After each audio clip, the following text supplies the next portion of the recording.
America's number one political hip hop radio talk show. Y'all know if it's Friday, y'all know it's time for all politics are local. So tonight we have an incredible lineup. Of course, I'm one of your hosts, Ed Riley. The guy over to my left is John Austin. The guy down underneath Austin, of course, Brother Zayid. Underground. Ah, nice place. So go ahead, John. You can give the rundown. All right, so this is Fifth Friday. Fifth Friday we try to do things a little differently.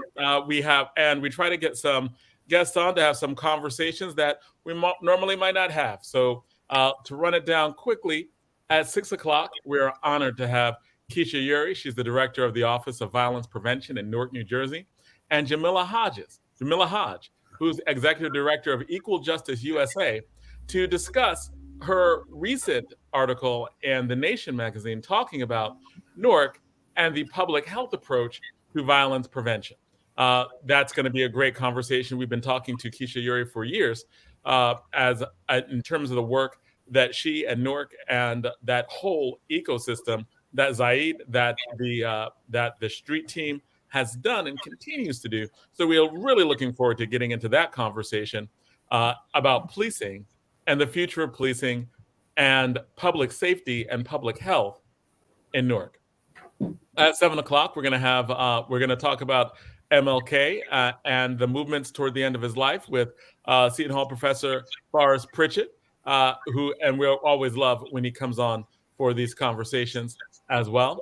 We're also going to talk about a program about spiritual healing with Professor Kaflani, also within that segment as well. And at 7:30, we're going to talk to Zayid Muhammad and Larry Hamm to discuss a brief history of the New Jersey Attorney General taking over police departments. Now, that's going to be that's really interesting because it's brought on by the recent news in Paterson, New Jersey, where the state of New Jersey has taken over the Paterson Police Department. That's going to be a real heavy conversation and a prelude to hopefully having a lot more people from Paterson on to talk about the specifics of what's going on. Some who've been on already. We've had Zelly Amani on. We've had Lisa Chowdhury on. I'm wearing Paterson Healing Collective gear now, and Najee C. Brooks' name, because that's the Najee work for. Some have been on, some we're going to bring back. And got some fresh faces to bring into the mix, too. Absolutely, because they've been on our show a lot. We're following a lot of what they've been doing in Paterson. We have our condolences to what's going on there as well, in terms of a person who fought that good fight and was doing the things that are on this program that we're going to talk about, whose life was taken by the police there. So that's going to be a good prelude to future discussions on this topic. And at 8 o'clock, from 8 to 9, it's going to be DJ Rhino and the State of Hip Hop. We're going to be continuing the discussion on the PBS documentary, Fight the Power, with our guest writer, Marcus Reeves, Lords of the Underground artist and Councilman Dupré Kelly, and artist that we love, the Newark ambassador of hip hop, Hakim Green. So this is a big rundown. We have a big show planned, and we are going to. And so stay for the whole thing. Catch parts of it later, but it's going to be a good show that we're going to have all around. So with our first guest, Jamie Hodge. Jamie, please. Jamie Hodge. Yes. My apology. Jamie Hodge. Yes. You worked as a prosecutor for 12 years before, and you mentioned that in the article that you wrote, right? What was it like? Like, why did you start working in the prosecutor's office? What were your thoughts when you started there? Like, you worked in DC? Yes, and still here. I'm right outside DC in Maryland, although originally from Detroit. And I went into the prosecutor's office, I would say, with eyes open, right? Like, I went in knowing, even as a young lawyer, I already had cousins who had been incarcerated while I was a young prosecutor. My own brother was incarcerated. So I knew that the system was particularly harmful, particularly for Black communities. But it was a mentor who suggested to me, if there's problems with it, some of the most powerful people in it are prosecutors. And I went in thinking, what would it look like to hold that power differently? To see the folks who are accused on the other side of those decisions that prosecutors make as people, as fathers, as sons, as brothers. And in DC, it's mostly Black men who cycle in and out of the system. I'll tell you though, in my time there and, just through my experiences and journey, I think while it's important because so many people are ensnared in the system to have good people take these jobs, it is not the solution. We know from history that the system is rooted in racial oppression. We know that from the 13th Amendment that abolished slavery, except as punishment for crime. And so if we truly want redefined safety rooted in healing, justice, healing, love, real repair, we need to have a different foundation than a system that's rooted in racial oppression. And that's why I'm so excited about the work we do at EJUSA and so excited about the model that Newark has really built out and why I believe it's a model that the entire nation should be looking at. You muted, Jonathan. What is EJUSA? And when you went there, why? Because you left the prosecutor's office and went directly there? No, I went to the Vera Institute of Justice, and I was there for a few years, working. And this is relevant to what brings me to EJUSA. My work at Vera was around prosecutors who had been elected on platforms of change. So communities who'd been organizing, advocating, and using their power at the ballot box to elect prosecutors who were running to address mass incarceration or end mass incarceration, to address racial disparities in the system, and to be more transparent. And so folks like Kim Fox in Chicago, Larry Krasner in Philadelphia, there's several of them throughout the country who ran on these platforms. The work I led at Vera was to be a technical assistance provider to come in and advise the prosecutor. We'd help them using data and research, show how their decisions were exacerbating racial disparities, how they were increasing the use of prisons and punishment unnecessarily. And we'd help them rewrite their policies. We did a lot of training inside of those offices of line staff to help them understand what mass incarceration means and how the decisions they were doing every day, many thinking they were doing it in the name of how you serve victims and, trying to be a public servant, but not really understanding the broader impact or the roots in history. And so one of my frustrations, though, in that work is that even as we had these prosecutors who were ready to do something different, when we write these policies, there was always an exception carved out for violence. We'd be willing to, expand diversion or remove cash bail so that people aren't being held in a jail innocent because of money. But when we talked about violent crime, there was always that exception carved out. And what drew me to Equal Justice USA was this organization that was working on the hardest thing, violence, and understanding that we had to address it differently, that those who are most impacted by violence know what they need to keep them safe. We need to listen to them, center their voices, and then resource the work that they're doing. And then bring them together to advocate for the policy changes, the different resource allocations so that they can expand what they're doing. And that just was so attractive to me.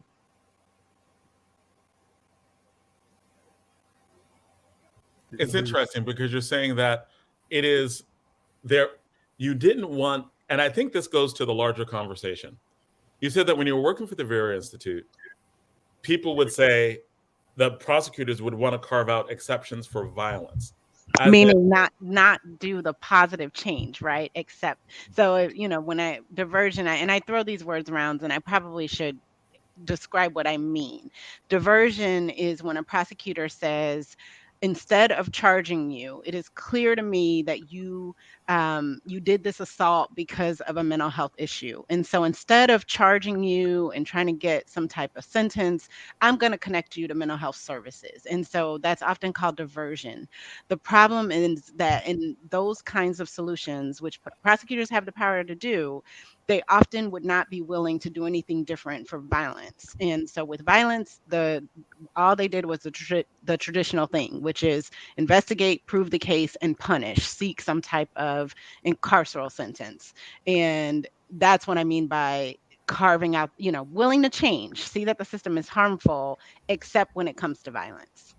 And on that, right? Like the question, and part of it is just many people who are listening would be like, but it's violent. There's a public demand for some to, like, if someone kills your brother or your friend, you don't want a diversionary program for them. Like, can you explain what you mean by that, taking into consideration the what people are obviously going to say, right? Like, and whether they talk about New York, magnitude of the crime, right? And they're talking about, like, language. you being tough on crime, responding to violence. There's a demand, like the New York City mayor is feeling it, pushing back all over the country. They're like, we need more police. And a lot of it is because specifically of what you're talking about, of looking at violence and the traumatic effect violence has, and looking at that as we have to have a hard response to it. Yeah. What does that mean in that context? So no, I appreciate the question. It's a question that I got a lot during that work and still continue to get. And so first, I would say when we talk about violence, there's a lot that's thrown into that term, violent crime. In some jurisdictions, gun possession is a violent crime. It doesn't matter whether you've used the gun or not. So yes, I think often we think of the most extreme. So we think of a homicide. And so when people are talking about how the system over incarcerates and, is too punitive, then people say, but what about homicide? Or what about, a first degree assault, a sexual assault, or when a child is hurt. But that's 80% of what comes into our system is actually misdemeanors. Like the most violent, most heinous harm that happens in the community, that's not what the vast majority of the system is focused on. It's mostly focused on low-level misdemeanor offenses. That's the vast majority of what comes in. And yet incarceration is what we do. And so you're saying, like, the notion of what we think of as violent has to change. When people say violent, they think murder. They think a serious assault. They don't think of most of the misdemeanors that get classified as violent. And maybe not. I think misdemeanors wouldn't be classified as violent most times, but there's a huge range, right? There's a huge range, and we always think of the extreme. The other point, though, to me, the most important point is that we say to communities that punishment is how we get to safety. So if we punish, then that will make us safe. And that's just not the case. I mean, data shows that we incarcerate more than any other place in the world, like on the planet. We are number one. We have 5% of the world's population, more than 20% of the world's incarcerated population. And those numbers aren't per capita. Those are just real raw numbers. Like, yes, we incarcerate more people than China. Yes, like we are number one. No one. And China's just 3 times our size, by the way. Right. Yes. Right. Bad, dangerous monster China is not locking up half of the people that we are, right? And again, we're not talking about per capita. We're talking about raw numbers. Yes.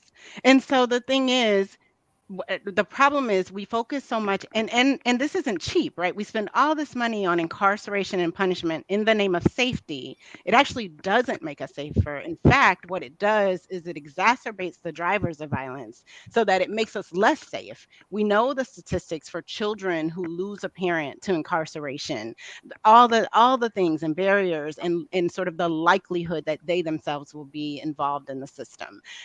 What we do when we remove people and then we throw, and then especially because we just don't incarcerate a lot, we incarcerate for long periods of time, so excessive sentences. We don't give you just 1 life sentence. We'll give you 5 life sentences, like you might get back up just in case. So we incarcerate for long periods of time. And again, we do this in the name of safety. And what I'm excited about and really look forward in bringing Director Eure into the conversation too, is that what's happening in Newark is actually addressing the drivers of violence. It's actually looking at things like poverty and trauma that are drivers of isolation. What drives violence is documented, but our systems response. And think about what happens in incarceration. So we take a person's name, we give them a number, we make it incredibly expensive for them even to talk to a loved one on the phone. They are subject to dehumanizing conditions. They're paid pennies for any work, that they do. All the things that drive violence, lack of inability to meet one's economic needs, and that trauma, the dehumanization, and literally the violence that those who are incarcerated face, are drivers. And then 95% of people come back home. So when we think about it from an objective standpoint, we shouldn't be surprised that our carceral approach has actually made us an unsafe country. And I think that can go even in terms of the way it's addressed to our communities. And I'll direct this directly toward and Keesha Eure, and welcome Keesha Eure to our program again. We love having you on. I know that I say multiple times, and I've said this for years, the work you're doing is some of the most important work in the United States. I've said that for years. I've said more people need to know about it. There are a series of shows that come on, that news programs do, about rising crime and a police response. And it's always a public safety point of view. So they'll have police officers talking about this. Director Eure, what is going on in Newark that and does it have, and it's gone, and has it gone on long enough so that we can see results that actually work? So thank you again for having me. It's always great to be on the show. Jamila, it's so good to see you over there as well, and being partners in the work and being women, right, in the work. So Women History Month, and certainly acknowledging women that are doing great work. What is happening in Newark is a lot, right? It's tough to even be able to explain, because people are like, what are y'all doing here? But what has happened is, historically, right, there's a history. We've been doing this work for such a long time. We've been laying the foundation from a place, for me, a place of activism, now to like a systems approach, and not even knowing that that's what we were doing. We were coming at the work from a way of being emotional and upset, and putting the ownership on community to do something about it. So again, as I say, before there was an Office of Violence Prevention, there was a Newark Anti-Violence Coalition, there was a SOS, there was a Street Warriors, and there was, all of these different organizations.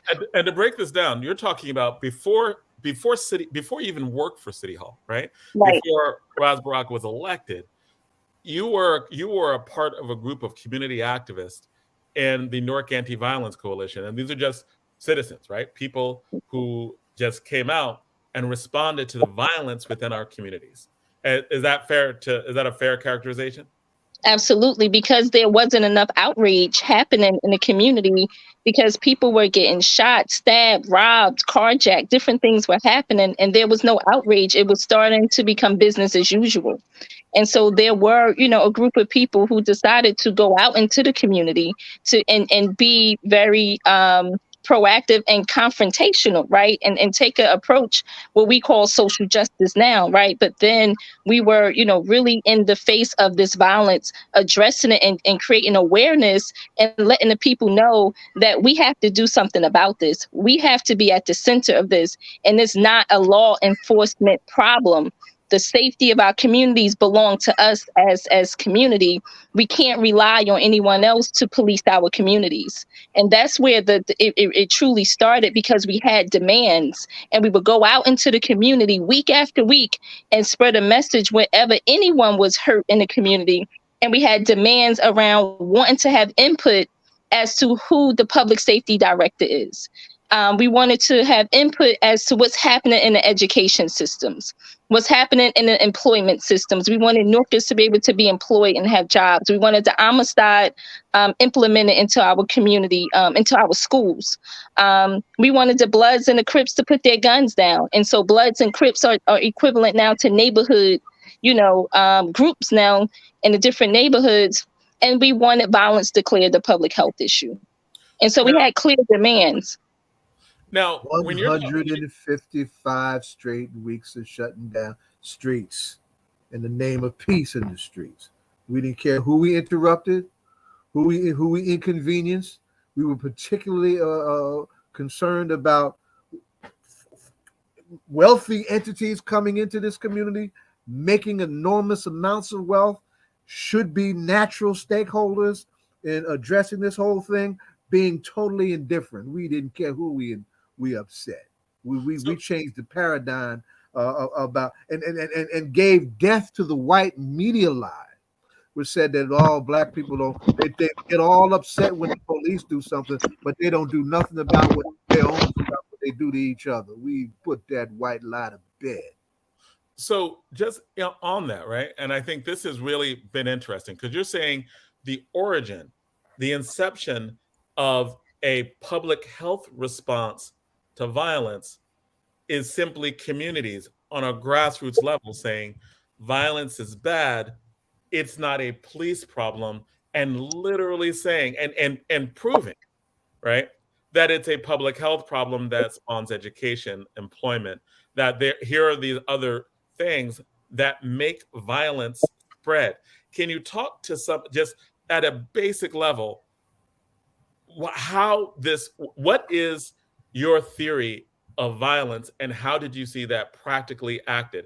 As in, the law enforcement people, the public safety people say the reason why violence spreads is because there's not enough policing. If we have more policing, then that will lower violence. You have an alternative causality to the root cause of violence. And it seems to be showing in the numbers, right? You had theory that has been put with practice and the things and the policies that you actually implemented. Can you tell me more about your theory of violence and why you needed the schools, employment, and these things? And is it backed by the CDC? Is the approach scientifically backed as well? So, Jami, jump in on this with me as well. And so the theory, because you're talking theory of change, right? So the theory of change and the theory around community and policing and all of those things, when you're talking from a political place, people will always say that there's not enough police or the police not doing their job or where was the police? And ultimately, we have to reframe that. Because the police are law enforcement, right? They come after people commit crimes. They come after the fact. But us in the community, we know things that are happening before it happens and while it's happening. And so we have more power, I would say, to be able to intervene. And so we truly want to do intervention and prevention and really prevent a lot of these things from happening before we even get to having to do something about it. And so the theory around it is that police don't make communities safer, right? That's the idea. That's a thought, right? People believe that, but it does not. That is not it. Resources make communities more safe, right? Access to resources, right? Violence a lot of times is about power, control, or lack of, right? And what is it that people are trying to control? What is it that people are trying to have power over, right? And so we have to change the way that people see safety. And we're working from a community-based public safety place because people never seen that before. People don't think of social workers, credible messengers, outreach workers, victim advocates, people from the community as being people who can mediate and solve issues. We're talking about problem solving. We're talking about mediation. We're talking about conflict resolution. We're talking about getting at the root causes of the issues and the problems. What are the root causes? Are people asking the questions directly to the people who are committing crime and violence in our city? A small percentage of the community is creating a huge amount of the crime and violence. So you go directly to the root cause and you go directly to the people who are doing it and you ask the questions, well, what's going on? What is it that you need? Right. And if you can do that, a lot of times it takes trust. And so the community, and we still have a lack of trust around law enforcement historically. And so we are building trust little by little. We're building resources. We're building community. We're building collaboration and partnership. We're building the education systems. We're building and looking at the trauma. We're looking at police accountability. We're looking at as we talk about public health, we're looking at how do we systemically change these things. So we're talking about systems changes that have been rooted out of hurt, harm, and brutality of a people for such a long time. So how do we change that? And that's what we're doing. We're changing the narrative. We're shifting the narrative. We're doing things differently. We're moving resources. We're investing where there was no investment before. Now you're doing more than just changing a narrative. You're doing specific policy things, and both you and Jamila can talk about this. But the specific things that are going, like there are programs that you have specifically put in place that embody what you're talking about. What are some of those things? So I before we get to the programs, and I'll definitely hand that off to Keesha, because I know the first one that comes to mind is the summer employment program that has been so successful, but I know she knows that better. I think I want to add on to the broader question, and one of the things that we try to do is when we're talking to groups is we ask them, what does safety look like to you? Because a big part of what we need to do is we need to fundamentally redefine safety. And so if you ask people just the question on its own face, what makes you feel safe? What does safety look like? The answers you get are things like well-lit streets, thriving schools, my kids out front playing, me walking my dog and people knowing my name. You don't hear police. You don't hear punishment, prisons, in terms of making people feel safe. And in fact, I experienced this just a couple weeks ago. There's a store I go to all the time in my old neighborhood that I went to. It's in a strip mall. And clearly something must have happened in recent weeks, because there were 4 police cruisers stationed in very specific corners. They weren't there because they were responding to something. It was clearly they were there for presence. They were just had their lights on, no sirens, and they were just parked and very strategically.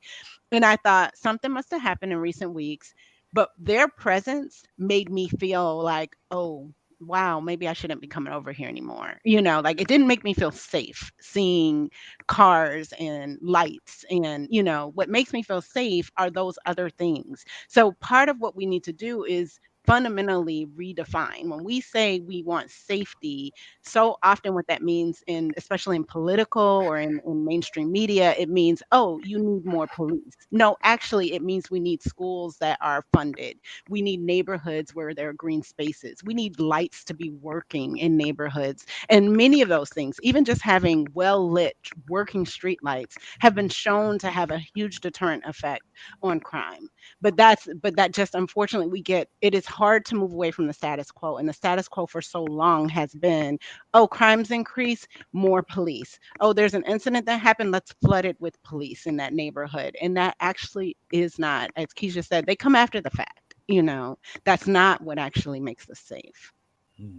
And the whole come after the fact is very powerful.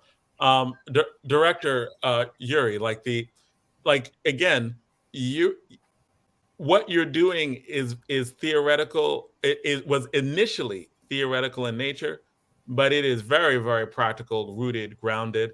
Like you have evidence to support what you're doing. You have results based on what you're doing. Because when people hear it, and they hear like, wow, people just need like kindness, care, and love, right? They need to deal with trauma. And many people on the other side who will be talking about public safety was like, whoa, no, people need police, right? What are the specific programs that have been put in place that have worked? So we have, like Jamila mentioned, one, right? We have the Safe Summer Academy, but that academy goes all year round as a peace academy, right? Where our young people or people who are impacted by whatever, right? Trauma or whatever, anything, have an opportunity to come and learn, an Earn to Learn program, where overnight, if you are utilizing their time, you're teaching them something, you're taking them places, you create an alternative for them being out in the streets, that already improves the likelihood that they're not going to be a victim and they're not going to be a perpetrator. So the more time that you put programming in place, we have programs throughout the city. We have tons of partners, right? We have the Hub, we have Newark Community Solutions, Newark Community Street Team, Newark Street Academy, a hospital violence intervention program, different community-based organizations that's doing programming after school, during school. We have Leaders for Life that's now their education program will be going to 9 o'clock at night. So us having so many different programs, West Side, when they started their Lights Off program or Lights On program, and they was going to 11 o'clock at night, right? The recreation centers are open. So us, really utilizing what we have. So we have a Peace Academy, a Safe Summer Academy, where we employing folks, programs for their family members.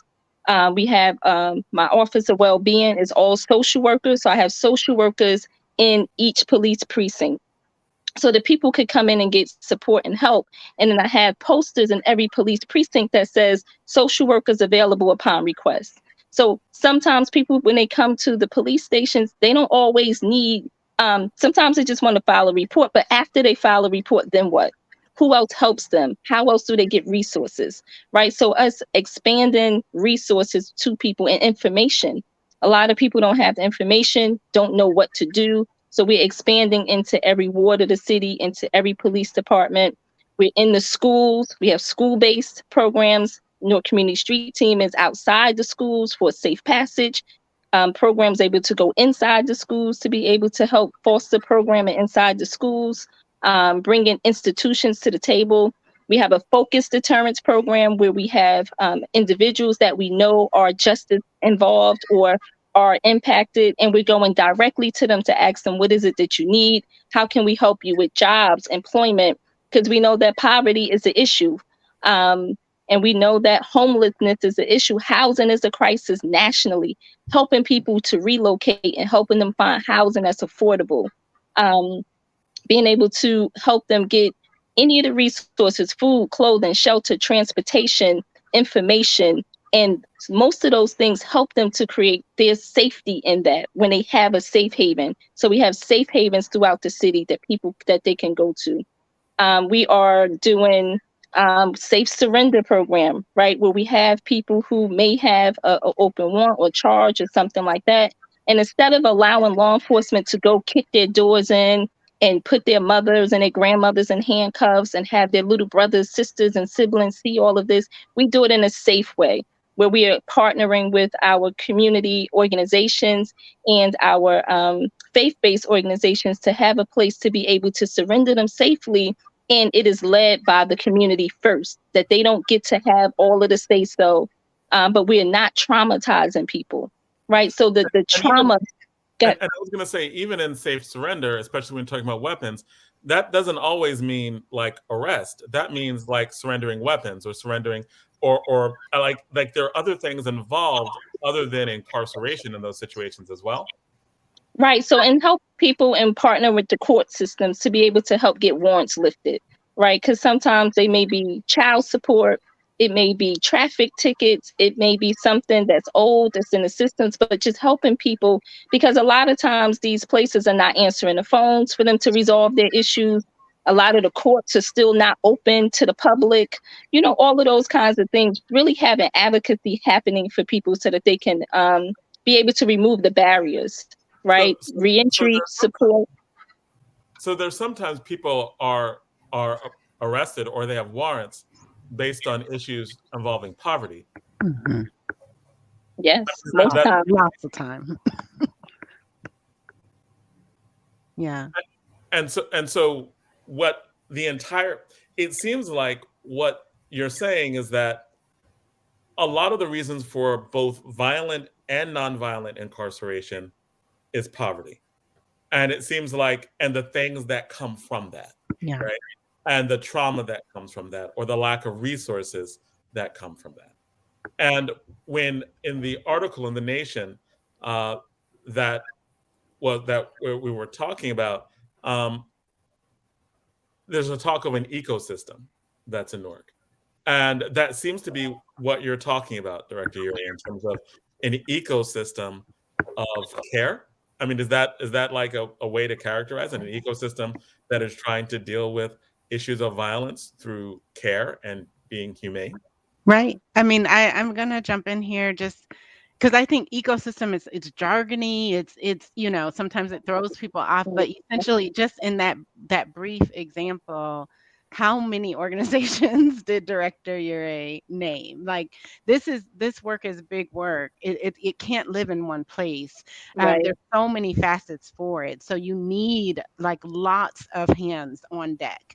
But they need to be communicating. They need to know each other. They need to, have spaces. That's why spaces like the Public Safety Roundtable are so important, so that folks come together and can kind of divvy up and can hear what everyone else is doing. But I just want to pull something out like that just struck me so much about as Keesha was talking, as Director Eure was talking, that ties back to your first question about me being a prosecutor and kind of how I went into that, and importantly how I how I've left that is everything that Director Eure was just naming, and you've said this, is rooted in actual care for Mhm. people who are Right. experiencing the harms of poverty and trauma.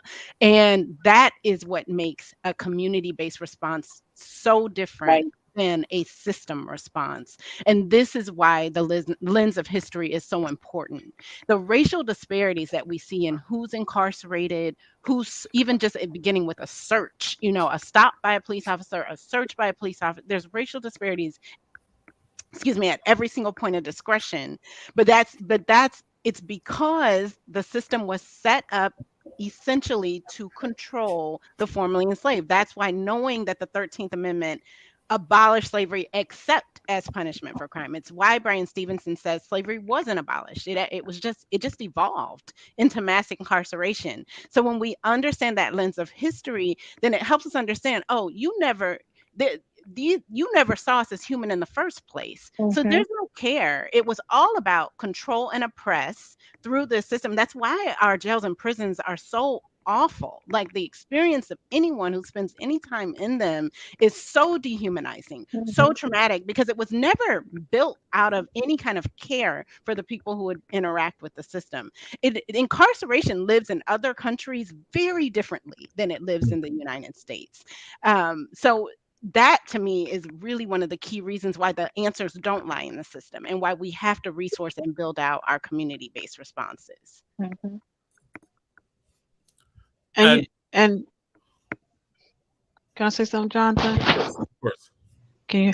I also wanted to say that uh, it's almost like, for me, getting back to basics. When I was growing up, we knew the police. Sorry for the half ahead, but we knew the police in our community, and the police also in our community was probably the basketball coach as well. And if somebody was calling the police respected that phone call, and they went to the person and said, Miss Williams, you called, what's the problem? And they had a conversation. So it was very, very community style policing, if you will. And and then there were times when um police seen somebody doing something, and they didn't take them to the police station. They took them home and told the parent why they brought them home. And now it's just so disconnected that primarily a lot of the police that are hired in our communities don't live here, and they don't know the people in the community. And that makes a big difference, because if you know and you've grown up in a community, you will know about when the mental health incidents happens, because you've been dealing with this family for a long time. And I realized that for various reasons that municipalities have hired people from outside of the community, but we can really see now, while if no other position, um, we really need to look, that you need to live where you work. Maybe that's the one that we really need to look at, because it makes a difference when people know what's going on in their community and they work there. And I just want to draw out something that you said, right? Like, when they know, they care, and then they do everything they can not to bring you in where you're going to end up with a conviction. Because it's not even about incarceration, just the Hmm. conviction changes your life. It Right. changes your access to everything. So Right. those officers who care knew, listen, I'm gonna take you home and let your mama know what you were doing, because I Mhm. know if I go book you and we can prove it and you're gonna wind up with a conviction, I am not making you better. I'm And, setting you up, you Like, know? and I almost smiled because half the time when the police said that, they were like, "No, please." They were more scared of their mother than they were of the police. but one thing that I really love about what you're saying in terms of a non-police response, right, is it's not dependent on the happenstance of a good police officer, because the good. I mean, it seems like, and I think that Baba, from the different protests that you and Larry have been doing over the years and the history of policing in Newark, and even when you look at people who are from the community, like in Memphis, right, like you know, just because they look like you does not necessarily mean that they will have care for you. And that has traditionally always been true, right? Like within it. Now, yeah, I mean, yes, there a lot of police officers are good people, but I think the strength of this of what you're saying, and the strength of what's going on in Newark, is that is not taking that. Let's just assume that the police will be good if we hire them locally. It's saying we need to think about policing as public health. We need to change an entire paradigm, because I think that, like, community policing, it seems like that's part of the old paradigm, right? It seems like that's part of the, if they know you, they'll be better. And sometimes that works, and a lot of times that does not. What we're talking about is lifting up the public in public Mm-hmm. safety, lifting up the public in public health. You know, the public is not an abstract, right? And neither are the police, right? The public is indeed the community, and there are certain things in a well invested, stable community that make for spaces that are not violent. Let's be clear about something too, right? Let's look at those communities that do not have, quote, crime problems. There's no large police presence. It's just not there.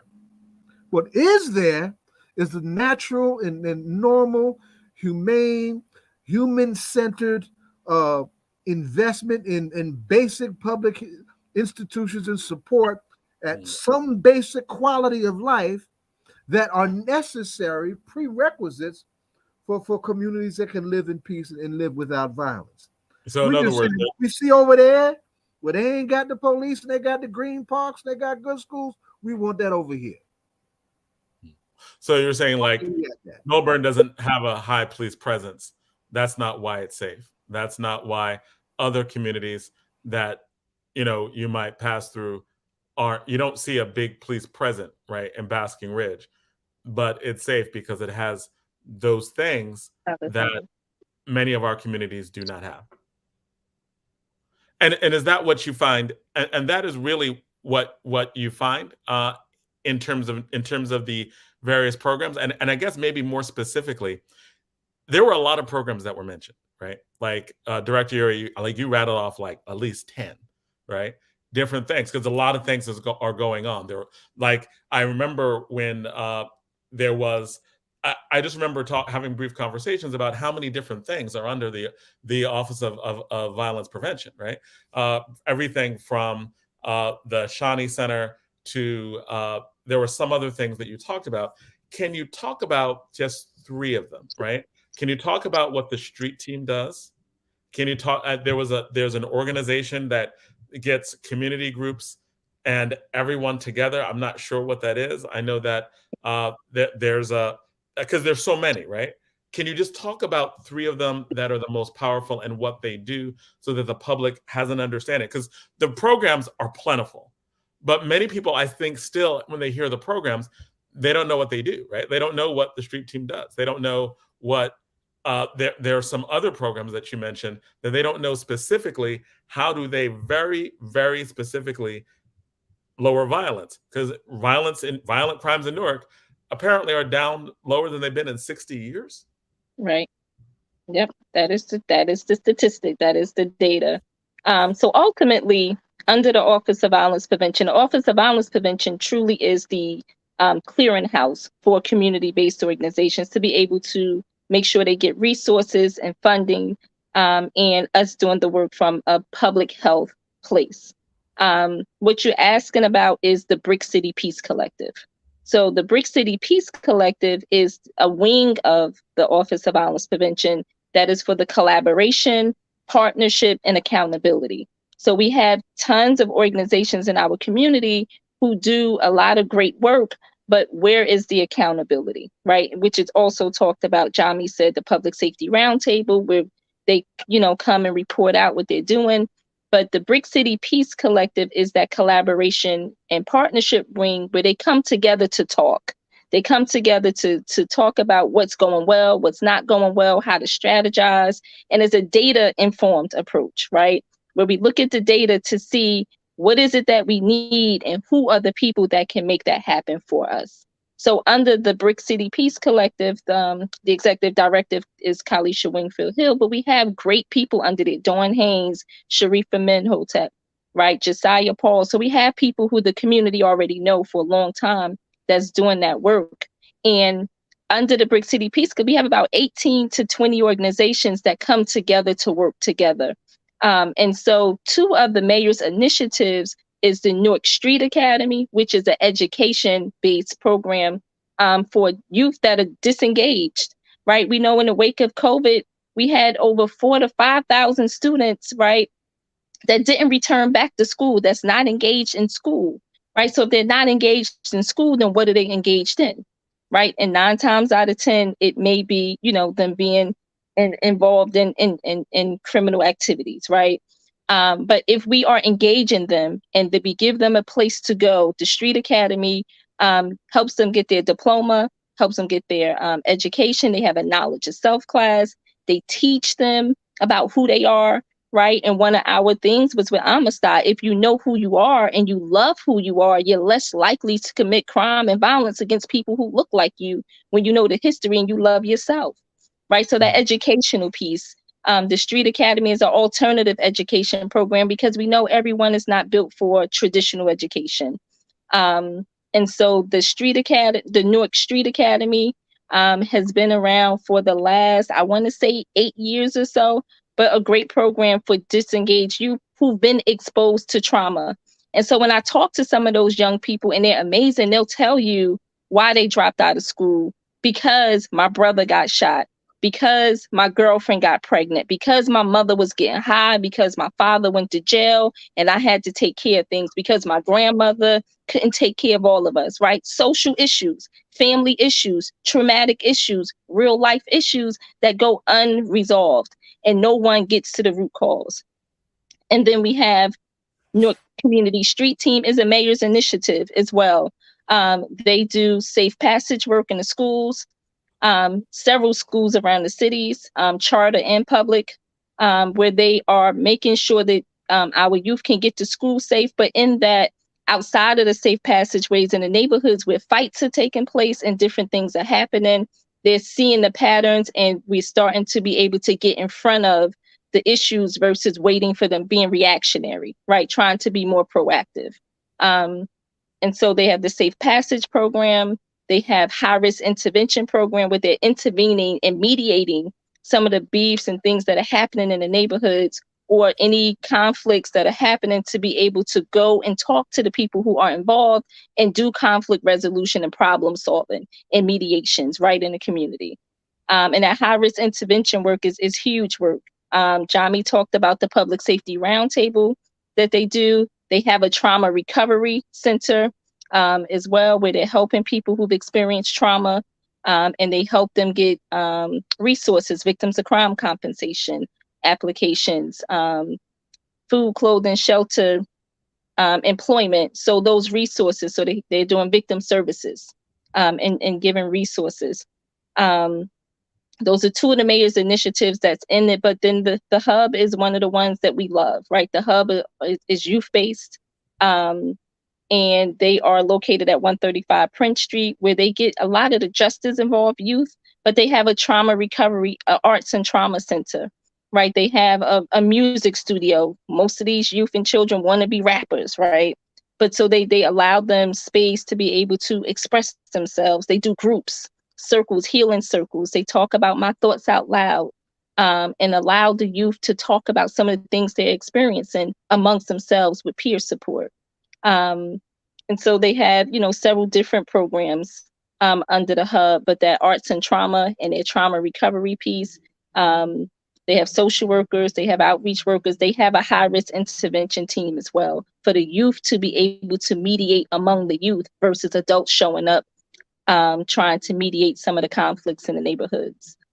We have courts, Newark Community Solutions. It deals with the courts, so juveniles in the courts. They have youth court, where they are, again, making decisions for themselves around what justice looks like.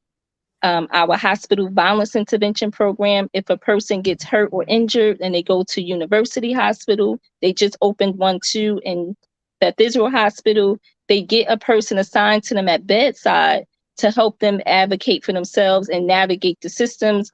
If a person gets injured, a lot of times they're scared. So who helps them if law enforcement is there asking questions? They have someone to help advocate for them from the time they're admitted into the hospital to the time that they're discharged from the hospital. And then they refer them out to some of the community partners. The police department is involved in our ecosystem, right? Because we need them. Newark Board of Education is in our ecosystem. Rutgers, Newark Public Safety Collaborative, they give us the data. Law enforcement have data, but then there's also other types of data. And so we need to be able to have access to data that is ours, that we're able to own, and that someone can come and talk to us about to say, these are the hot spots. This is where crime and violence is really happening. 20% of the 80% of the people don't experience violence, right? 20% of the people do. And so really looking at where that is and how to put resources directly in those places to be able to help decrease some of the crime and violence. So we're really not we're not one of that ultimately trying to decrease crime and violence. That's not our only function. Our function is to provide healing for the community, to provide resources, to provide help and hope for the community, to put trust back into the community, right? We're trying to foster those things and not go from a law enforcement perspective or a public safety perspective that don't include community at the center of it. The public, people who are closest to the problem is closest to the solution.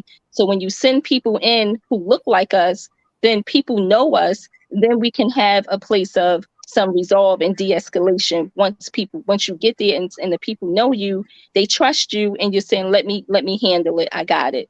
Let me help. I got it. Okay, I know this family. Okay, I know this person. I got it.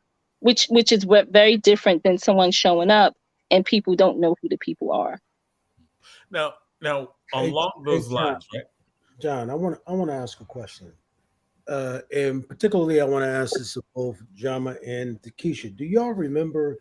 And Zayid, I'm sure you remember this. Back in the day, when the Nation of Islam was involved in going into the community, sort of like what you all are doing, and they were actually getting funding from the different different government agencies, and then all of a sudden the Republicans began to push back on it, and they were sort of doing the kind of work that you all are IDing now, because they sort of understood at that particular moment back in the 80s, what they understood is that what the Black community needed was not more policing, right? But what the Black community needed at that particular time was brothers and sisters in the community who knew the community. And sort of you were talking about, Jama, when you were saying that you didn't necessarily feel safe when you went to that strip mall because you saw more police. Well, Black folk were saying when they saw the FOI in the community, they felt safer. Their grandmothers felt safer because they saw people who looked like them. And one of the things that they began to realize that the majority of what was wrong with what was happening to Black folk is, and Dr. Anderson recently spoke to this, was that we were dealing with, and what you talk about, Keesha, all the time, is the trauma. Dr. Anderson said we're still dealing with over 400 years of trauma. And so the way that white folk deal with us is they deal with us through police, right? So when something is going on in the community, and they see it as violence, or even if you talk about the incarceration piece, right? What they see is they make it difficult when folks get arrested for a misdemeanor and get put in prison, or they make it difficult for poor people to get out of jail because they can't afford the bail, right? So they end up in the county jail just waiting to get a hearing, and they're there, as you know, John, they can, like the brother in New York who ended up in jail for a number of years and then come out and then kill himself, right? Because of the trauma and what he suffered. So what we're really hearing is in our community, what you all are dealing with is that what the Nation of Islam was actually trying to get ahead of in the 80s. And now you all are trying to get back in front of that in terms of dealing with that, right? And it seems like we've got a huge job in terms of being able to not only help you all get this work out, but we got a huge job making sure that the right people like a Mayor Baraka is in position to be able to support you all, because what happens if we don't have that kind of local government who supports the work that you all are doing? Najee Seabrooks happens. That's what happens. There you go. Najee Seabrooks. And can you Patterson Healing Collective. When Keesha got knocked off. Jonathan, make sure she gets back in. And backstage. You know, we just lost a beautiful young brother in a proven community-based violence intervention program because of leadership hostility. Yeah. From the elected community and police leadership simply refused to acknowledge their capacity to come in and intervene in the situation they were built for. It was a senseless, horrible killing, right? And absolutely preventable. And you're talking absolutely preventable. You're talking about Najee. So the importance of leadership buy-in is important. We need to appreciate that we have a Ras Baraka. Right? This could be very different if we didn't. And you're talking about what happened with Najee Seabrooks, who was part of the Patterson Healing Collective, who was someone trained in the techniques that are in the middle of them interrogating him. The boy got so frustrated. He simply said to them, you know, you're not even asking the right questions. Right. And they did not let other people from the Patterson Healing on the scene. They in did real not time. And they showing the lead officer the text messages. I just need to see your face and hear your voices, and I'll come out. Yeah, you can't make this up.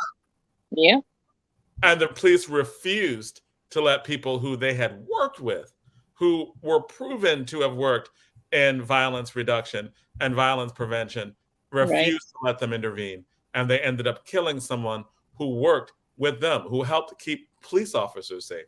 So that it did it dirty. I got to say this. It did it dirty.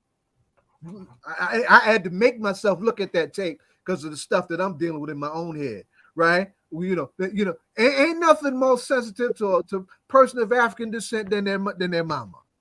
We gonna take you to go see your mama, right? And the boy started to come out, and they took him down.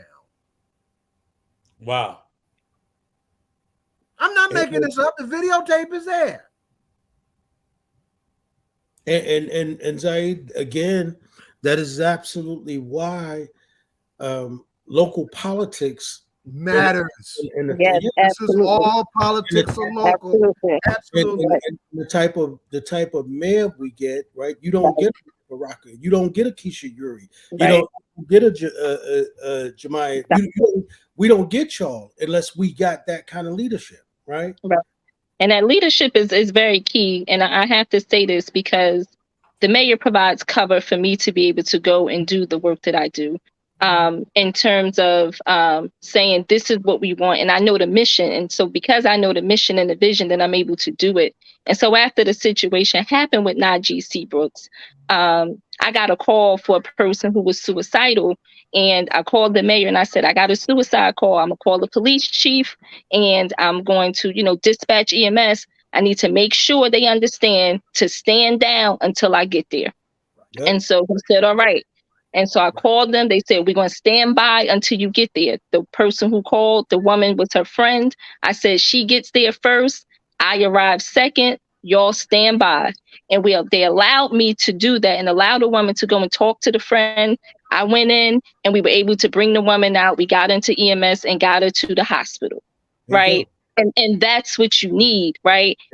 Situation with me and my brother, mental health issues, and they allowed me to just see him. And the moment he saw me, he immediately was able to calm down and he just started to cry.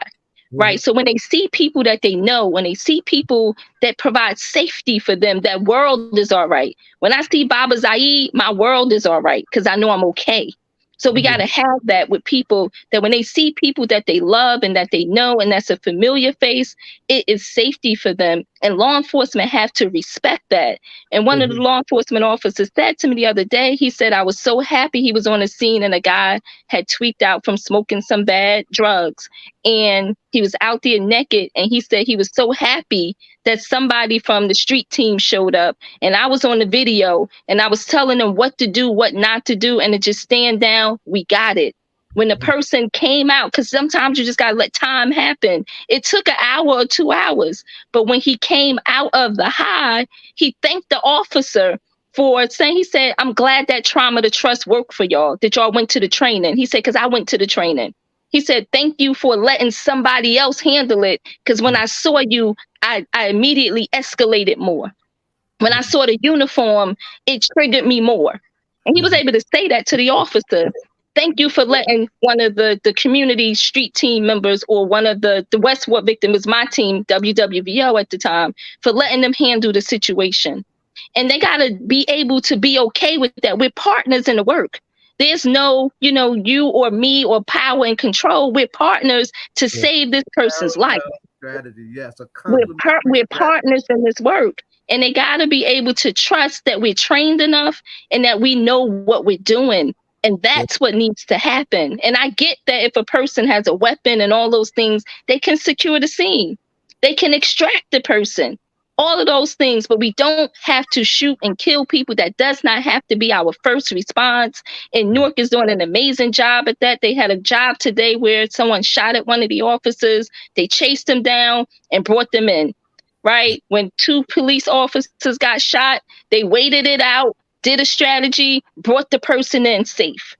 Right? They didn't shoot the person, and that person shot 2 officers. And I'm not saying that that's what we need to do. I'm just saying there has to be an alternative. Shooting and killing people who have mental health issues, and us not trying to de-escalate it and letting some other folks help is the way that we have to go. We have to do it together, or you have to allow people who are the experts to be able to partner in it. Yep. And what Newark PD is doing is what happens for white mass shooters all the time. All the time. Like, they bring them in safe. Bringing them home, bringing them safely, stopping at Burger King and getting them a burger and making sure they're not hungry because there's that care, So it's incredible. I'm just so proud. Mass shooters, they shoot up the school, they get brought in safe. They shot 10, 20 kids, they bring them in safe. Yeah.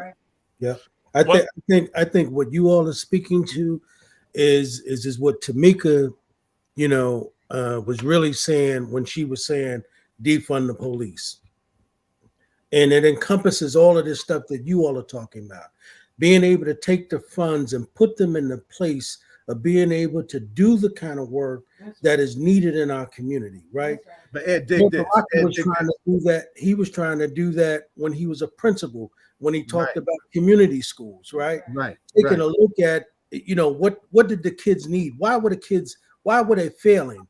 And you remember this, John, one of the things that we found out that the mayor discovered that even some of the young Black kids who were failing was simply because they didn't even have glasses and couldn't see the damn board. Right.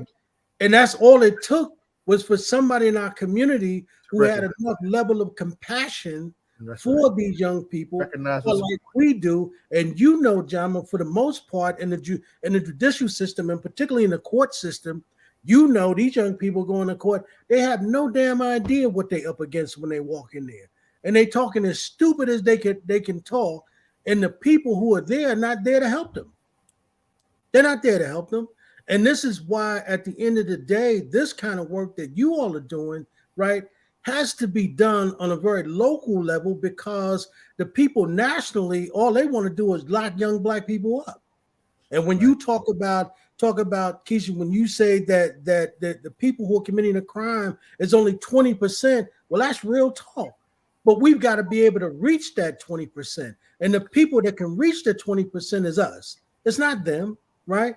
And one of the things I used to hear Oprah Winfrey say all the time, the people who are going to solve our problems is not going to be them, it's going to be us. And if it's going to be solved, it's got to be us, and it's got to be done locally. And we've got to be able to understand local politics. We got to understand that all politics are local. And we got to understand that we've got to put people in there who give a damn about our people. And then we've got to be concerned about making sure that we've got the Jamas in place. We've got the Keeshas in place. We got to make sure that we got those people who can pick up the phone and call the mayor and say, Mayor, I'm on the scene. I'm here. Have your police chief stand the fuck down, right? Yep. Do not move on my people. And Right. if we had that kind of control, the brother in Patterson would be alive. That's Right. right. That's Right. right. He'd be 2 alive. points real quick, because I know we're up against the clock. 5% of the police budget was what we built out here in Newark. 5% of So- the police. And you mentioned Tamika. That's Tamika Mallory, right? Until Freedom. You mentioned Oprah Winfrey. Oprah put some of her money where her mouth is. When Until Freedom need to go into Louisville, Kentucky, and help around Breonna Taylor, Oprah helped them with some of her money. That's right. Now, Right? So those of us that got money can help with this too. That's right. what I just want to ask at toward the end of this, and I know that the great article in The Nation, but what can be done to change the conversation nationally and other cities? Because like Newark is doing the thing, and I think that more needs to be done in New Jersey, right? So that Patterson, they get the support that they need and what they do. But I think that this has been a national conversation with federal money going into policing by the billions, and going into policing with the old mindset. Is this thing being looked at nationally in terms of federal budgets, federal money, other cities? Yeah. I mean, there was a whole White House initiative. It was the Community Violence Intervention Coalition. I think, so yes, I think this is getting attention, and there are federal dollars that are being put We've in had it. no folks at the White House that didn't know in those discussions. Yes. So there, in the Akila, they've been at the White House many times. He's been there many times. But I think even knowing about the success and that these approaches work, I think it's very telling. If you remember Biden's first State of the Union, where he mentioned the White House initiative, he also shouted, "Fund the police," like shouted it multiple times, so it's not.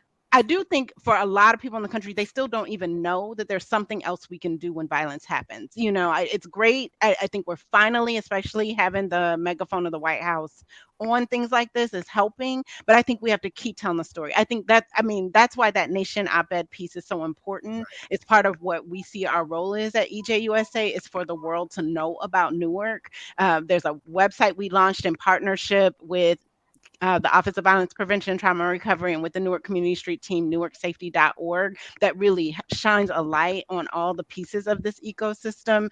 And we direct people all over the country to that site. And so, and I know Director Eure knows this, so many cities come to Newark to see what's happening here. I mean, over and over, not only do we bring people, but lots of, the National League of Cities was just here like a month ago, a month ago. And the mayor talked about that we had about 30 mayors that came in their violence prevention programs, and we hosted them. And they had something, a conference or a convention in DC this past weekend. And the mayor said that they released a summary report, and on the front page of that summary report was a picture of me. Right. And he said, Beautiful. He said, I want it. Was on the front of the National League of Cities summary report down in DC, and he said he didn't get that.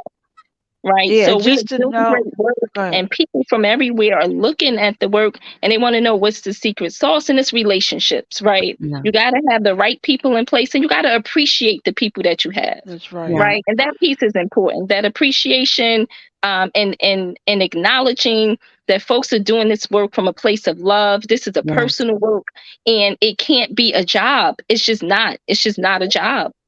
Right. And to let you know, Our children, our lives. Dr. Pritchard had talked about a couple of weeks ago about NBC Leo, and NL, a National League of Cities, is where NBC Leo comes out of, and it's almost like the what do we have? The League of Municipalities, that we have every year. That's local, but the National League of Cities is all of the cities in the United States. So that's really big. That means that all these cities have focused on Newark for how do we do what we're going to do next. That's beautiful. Yeah. But you And gotta looking have at the the, will. yeah, yeah, it's You gotta have the important. will. You have to, because there are a lot of days that I burn out. There are a lot of days that I just don't have the energy. There are a lot of days that I don't have it for myself to help others, or to figure out the strategy, or to show up to the meeting, or to convene whatever it is. So it's a lot. It takes a lot of will and fortitude. But we know the vision. We know the bigger mission. We know that we're saving lives. We know that we have to change how we do public safety. We have to change how we do it, and so that's it. So Newark right now, Newark has always been an activist city, right? It's always had that spirit, and so the spirit of activism, is going to help us move and change. Just the spirit of people working together, right? Has always been, right. People's Organization for Progress always say that, right? Power to the people, right? And that's really what's helping in us having strategies and using evidence-based practices and using data, and just, having the courage. A lot of offices of violence preventions are funded differently. Many of them are not willing to reallocate or defund their police, or move 5% of police department's budget. It's risky. And so that's why we're aggressive around why this has to work, because we're taking a huge risk, and the world is watching. Yep. And I think one of the other things, Keisha, I think is important to what's going on here in our city is that I think everybody in the city, right? Because when you talk about, and you all notice, when all of us started doing this work, nobody got paid to do anything, right? Mhm. And this is what you call a love walk, right? Everybody walked this thing from the, and I tell Zayid this all the time. There are people who go to work from 9 to 5, and that's what they do, right? This is not a 9 to 5 gig, man, At all. right? If you gonna save the lives of our people, right, that is a 24-hour call, and you already know. Again, I'm not putting anything out here about Keesha that's not true. Keesha deserved to make way more money than some of the people are making right now, based Say on that. what Say she's done. that. Hey, Keisha, I'm just keeping it real, Say because that. I know the psychological trauma and the shit you deal with, right? And everybody, look, we all black. Everybody know dealing with our folk ain't easy. Mhm. It ain't easy, and there ain't no major retirement plan for you. So if you ain't putting your money right and putting it together so you could have some peace of mind, trust me, you could lose your mind in this game, Yeah. Absolutely. And right? some of us had. I'm so glad you said that, because Right. to me that's something that, this is a growing body of work, right? It's we're getting dollars, because you're right, for so long communities were doing this free out of their own pocket, and so we're starting now, to fund people, pay people, but we have to do better. Yeah. It is this work takes such a toll, and it will not be sustained if we cannot protect and provide for the folks who are leading it. So making sure that we're investing not just the dollars, but making sure they're taking wellness days. What do they need? Well, how are they being poured into so that they Yep, can continue to pour out to others, has to be built in to yep, how this work is built out. Or yep, else it Mhm. will not last. It will yep, not last. yep. It's got to be, and I watched Keisha work over all these years as a young woman, and she's maturing now, and you know, and you see the work she's doing, and I'm like, at the end of the day, you know, I mean, there's not enough money y'all can pay the sister, you know, for the kind of love she put down for our people every day, and that's just real talk. And I know, Ed, how you always speak that, and even how women are always underpaid. We're never getting our worth. So if it was a male in that position, they would probably be getting that much more just because it's a male, and the women, because they know that we will come in and do the work because it's a heart thing. Sexism is one of the hidden elephants in the room. Yeah, it's that whole It is love. one. You know, I mean, we've been gentle about the race question, but the question of sexism is in the room and should be in the conversation too. That's important to lift that up, Donna. Yeah. And doing this work from a government place, right, a city place, a political place, is also governed by civil service. And so civil service makes the guidelines as to, based on your titles, what you can make and all of those things. So really, you know, taking a look at that as well. But you're right, there's a lot of sleepless nights. There are a lot of times that you're doing stuff out of your own pocket. There are a lot of families that you show up for when you can't show up for yourself. There's a lot of funerals that you go to. You at the police station with them all night. You're at the hospital all times of the day and night. I sat in school with a kid last week and went to every single class with him because it was important for me not to let him sneak out the back door, right? And I sat in every class with him. And that's not what I'm supposed to do as a director. And the mayor would probably kill me if he knew, right? But we got to stay connected. We got to be in the schools. We got to still have our hands on this work. We got to still show up for people and be able to nurture what it is that they're experiencing. So trauma in the healing space is real, and showing up for people. And once you show up, that's half the battle. And then when you get there, you figure out what happens and what you're going to do and what the plan is. But showing up for people, showing up for communities, showing up for our teams. I showed up for Patterson Healing Collective when they was man down. Their whole team couldn't show up, right? So we got her from Newark, go over to Patterson to help, right? And so that's a real space. And then Jersey City, Pam over there in Jersey City Anti-Violence Coalition, I think her nephew or something was killed. And she was man down. Who shows up for the help? One of my outreach workers, her father died. My whole team was down, right? Who helps to help, right? So that's a real place. And we're trying to stay and help each other and show up for each other, and cover each other in this work. So it's so multi-layered, that it goes from individual to community to within, like it's just so layered. And you know what, Keesha? I heard Pastor Otis Moore say last night on a talk show that something had happened in one of their communities in Chicago, and they showed up to support this sister. And as a result of this community getting behind the sister and showing up to this court date, she was given a chance to go back and do things right. But he said when he walked out of that courtroom, it was like 3 benches of young Black men sitting there with nobody to advocate for them. And he just thought about that.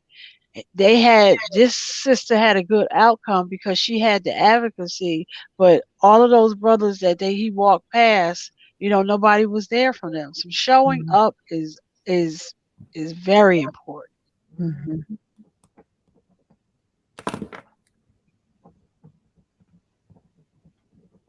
All right, so I know that we are have been way past time for everyone. We're waiting for our next guest to come in as well. But I like that we've had this serious conversation about like what the worth of the position is. The only thing I would really throw in there is when we're looking at how to value the work that public health is doing, I think we need to push to compensate our public health workers like we do our public safety workers. As in, if as a director should be getting paid what other directors are getting paid, because the hours, right? Like I know the director Eure, you get calls at like 3 a.m. and you're on call. That's right. If it goes off, you have to be there because there's no time limit on when someone is shot, someone is hurt, there's some like these crises, and you're there, right? When you talk about the level of trauma that you and the people who work with you have to deal with, the level of potential danger that you're always in, and y'all carry guns, right? So in terms of just the level, high risk interventionists, we right there, you know, dealing with, you know, some of the folks we walking up on are armed, right? And you know that going in, like you are literally deliberately going to people who are armed, unarmed. You are going to people who could actually kill you, right? And you're going to talk them out of doing bad things, right? Like of talk them out of like first responders, all of those things that you're talking about. There needs to be some equity. Yeah. Yeah. Mm-hmm. But you know, Jonathan, as you saying that, you know what I was thinking about, Keesha, when I went over to New York and Erica Ford and all those organizations, you know, Erica has life cake over 20 years. I'm very proud of Erica. Yeah, I thought that was very important what they did, because, you know, to have all of those different organizations to come up and talk about what they were doing and them celebrating each other was necessary, and sharing best practices, right? Yeah. I thought all of that was important, because I think that, you know, I mean, it's great for, you know, some folks around the country to look at and say, oh, you know, y'all doing a great job and this and that. But the people who are doing it also need to be cared for, right? Right. We need to care for y'all. We need to make sure that y'all are healthy enough to do that, and that the, you know, the Keeshas and Jamilas of the world can go to Jamaica for a goddamn week and rest, right? You know, I tell Tamika that all the time. Yo, Tamika, get the hell out of town, right? She's like, I'm gone, brother. You know what I mean? Why? Because this work is not easy on you, and before you know it, your blood pressure is up, and you got diabetes, you got all kind of health issues because you worried. And trauma shows up in the body. And you stand with a young person all day and trying to make sure he stays in school. That's not easy. Mm-hmm. It sounds easy, but that's not easy. And you know what? There's companies that know that. You look at a company like Google, who understands that it's important to have their workers be taken care of. They have to take a mandatory vacation. They got to take sabbaticals. They have a cafeteria so they can have healthy food. Mm-hmm. So, and if this tech company is taking care of their people for the work that they do, how much more should we think about those who are taking care of our most vulnerable, the biggest investment we have, and that's each other. Yep. Yeah. Those are the things I think that at the end of the day, you know, we celebrate y'all for the work y'all do, right? We're grateful for that, but we also need y'all to be healthy. Right. And like we talk about, right, the social determinants of health, and the body keeps us going. I smile because it's all the stuff we teach, right? It's all the stuff, and we don't implement it ourselves, right? We're almost hypocrites. And so people always ask, so how do you take care of yourself? And I'm like, I don't do a good job of that. I used to travel a lot. But as I'm helping to build this work and trying to build this model out, I don't get to do it as much because I have to be present, but trying to find ways to escape, right? Finding ways to take care of me, finding ways to make sure my blood pressure is not high and the headaches, and I didn't eat anything all day today, right? And all of those things, and being able to take care of the people in the work. I have a team, and I'm in tune with what they have going on because I understand why that's important. But then, like you said, who helps to help?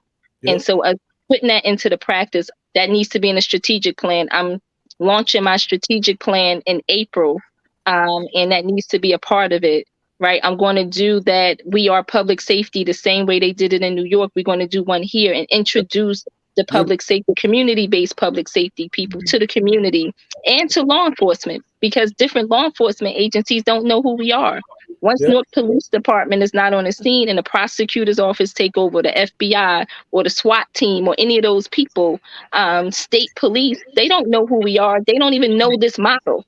And so we need to educate them as well, because they need to know this not just local. This needs to be all law enforcement agencies, and there needs to be community-based public safety, and they need to know that it's encompassing of everybody's comprehensive. So I'm going to do those two things in April. Yep, and they are so necessary. Also, I mean, the shadow of Najee Seabrooks is important in this respect, because we were supposed to, at this in this particular moment, be talking about what's happening in Patterson with the AG coming in and taking over the Patterson police.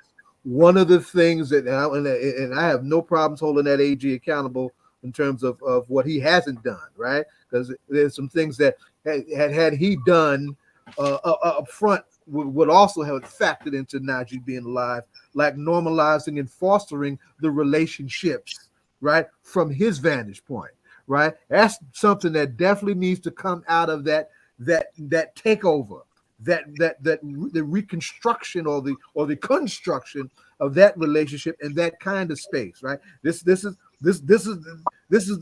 symptomatic of a bigger problem that we have the tools in hand to fix, right? So let's make this thing right in a holistic way, so that this relationship finally is giving the institutional buy-in, so these parallel strategies can work, and complementary strategies can ultimately work together the way they're supposed to. Yep. Now, I definitely want to, in the spirit of respecting time and respecting the time of Ms. Hodge and Director Eure, we've had you for a wonderful hour and 15 minutes, and we would have you more, right? Our guest hasn't shown up yet. We would definitely have you for more, because I mean, these conversations are important, and normally we want to be able to add more stuff to it, but we definitely want to have you back.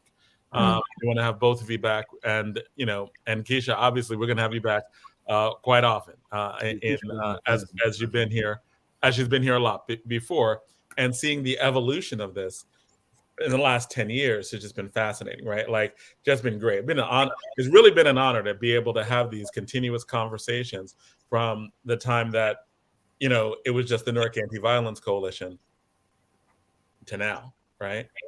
And these continuous conversations that this is what it's grown to. I just remember having conversations with Bashir Akiniele talking about when the CDC is talking about violence as a public health issue. That was Bashir. Right, and that was like the big deal, right? And it went among many activists. So it's just been an honor, right, to see the evolution of the conversation that has been not just a conversation. It's been it was praxis, right? Mm-hmm. It was activists working with government to create policies that are human-centered, that center our people.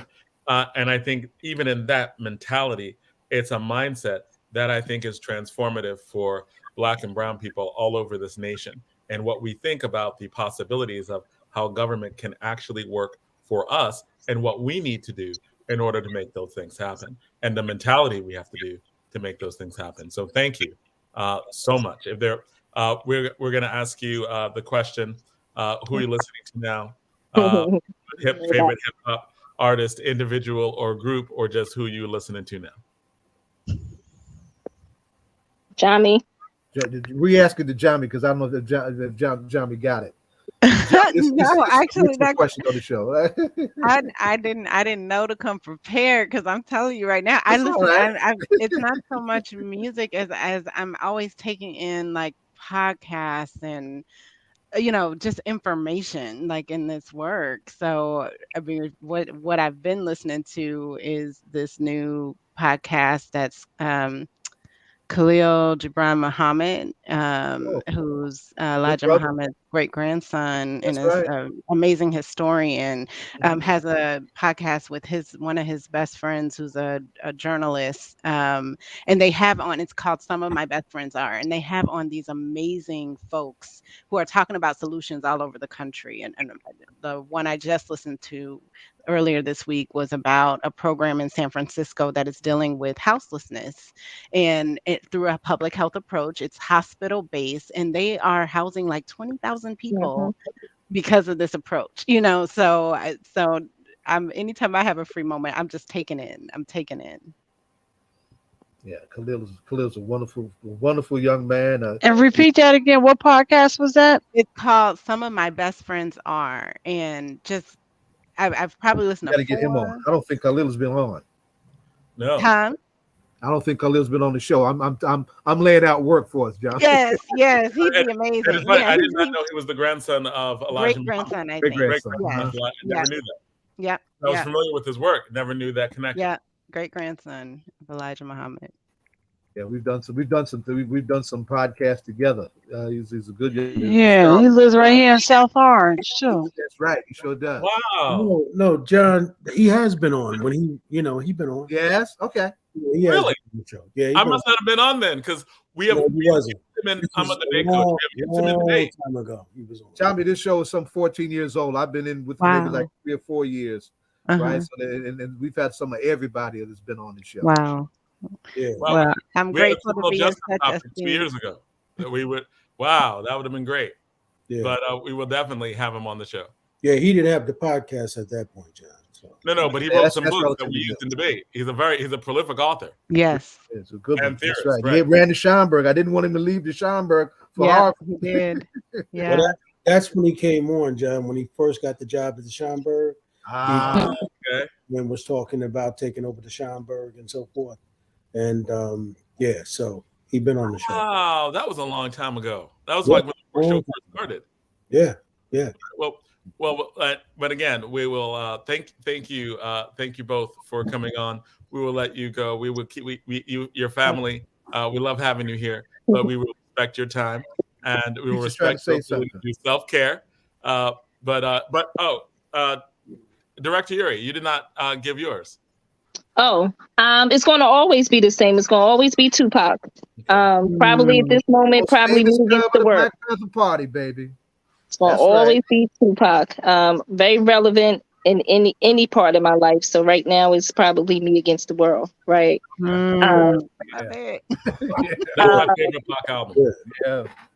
I wanted to just say before we closed out for everybody who's listening through Facebook and everywhere else, please help us do this work from a community-based public safety place. Please apply for the RFP that we have out for the Office of Violence Prevention. It's on the city's website. If you could go and look at it, find it. It's been advertised in a newspaper. People's Assembly also sent it out, and it's in email streams. But I want the world, the city, to know that we are looking to fund innovative programs around intervention, prevention, and treatment around violence prevention, because we know we can't do this work alone from the Office of Violence Prevention. Law enforcement can't do it alone, and we need community-based organizations to help us do this work. Whatever the area that you specialize in, it just has to fit under violence prevention in terms of intervention, prevention, and treatment. So we have an RFP out. Please go and find it on the city website. And we have 2 TA meetings at City Hall on Monday, April 3rd and April the 6th, I believe. What's the TA? Technical assistance, where you get to ask questions specifically around the RFP. We get to ask questions publicly so that everyone can hear the questions, and there's no bias taking place, but it's technical assistance that you can receive if you have questions. There you go. Don't stop. Jonathan, you're on mute. So again, thank you so much, and we will definitely have both of you on again and again. You are friends of the show and personal friends, Keesha, as well. So always. As Jamila goes, let me just say this, and we didn't get a chance really to talk about the work of equal justice. Right. Everybody knows how proud I am of. I'll come back. Yeah, I know, but I want you to hear this while we got this moment, right? Y'all know how much I love on my child with Keesha, but Jamila is my leader. Okay. Yeah. Right? Just like I was Keesha's leader when she was in the party with me, but Jamila is my leader, right? When I went into Equal Justice USA, I was half out of my mind with anxiety as a consequence of COVID and some stuff going on with my loved ones, that the accumulation of doing this work over some 4.5 decades was really catching up with me. And even in the interview process, the wellness and the welcoming of the space, I just said, damn, y'all got to see these kids I'm working with. I'm proud as caca out of them. I really am, and so, and the agency itself was going through that leadership transformation that she mentioned, right? And it was a beautiful transition. It's a great story in and of itself that needs to be told in a fully developed way. So I just want to salute my two leaders here, who I just love on to the fullest, because they deserve that. They deserve that, and we can't do this without that. And it's a great look for Women's History Month, y'all. Yeah. Thank you. Y'all Make looking so strong, real That's the real beautiful. quick shit over here, right? No, we couldn't. We love you so much, Baba Z. You are so special to the organization. We're so grateful to have you. Don't say that about him. Don't say No, that. We gotta be with him when y'all leave.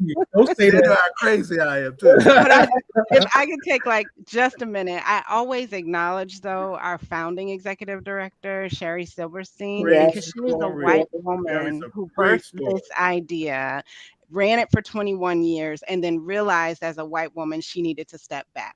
And that a work that has racial justice at its core needed a leader of color. And we just don't see many white leaders doing that. So I always give her honor for realizing and setting an example that sometimes the best way you can help is to get out the way and let us lead. And I'm always grateful for her trust in me to take over something she gave birth to and ran for 21 years. Okay. Well, thank you so much. And again, honored to be a part of this conversation. Thank you. Thank you. Politics are local. Have a good night. Have a good night, everybody. Thank you.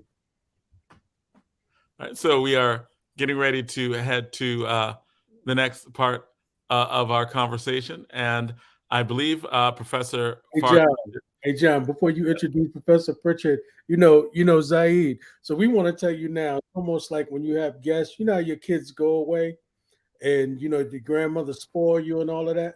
You know that? So Zayid, don't get spoiled. We know who you are. And we value you, Zayid. Don't listen to Ed. You're amazing, Zayid. That's soldier stuff. I know where Ed coming from. You gotta keep the troops sharp. You can't get soft with it. Yeah, you know what I mean? That's about go away. Hey, Professor Pritchett, you know how you used to send your grandkids to be with your mother, and then your mother give them everything, then they come back and say, "Well, Dad, Grandma did this." You know what I mean? And you be like, "Boy, you ain't at your grandmother's house no more." Well, that's what we telling Zayid. Well, Zayid, don't let your head get big. We know you. My head is big enough as it is. You just, Wow. I do not co-sign. Big and hard. I love you, Ed, but I cannot co-sign that statement. I cannot big co-sign. Hard head. That's right. We love you. We love you, Zayid, man. Respect the work that you've done.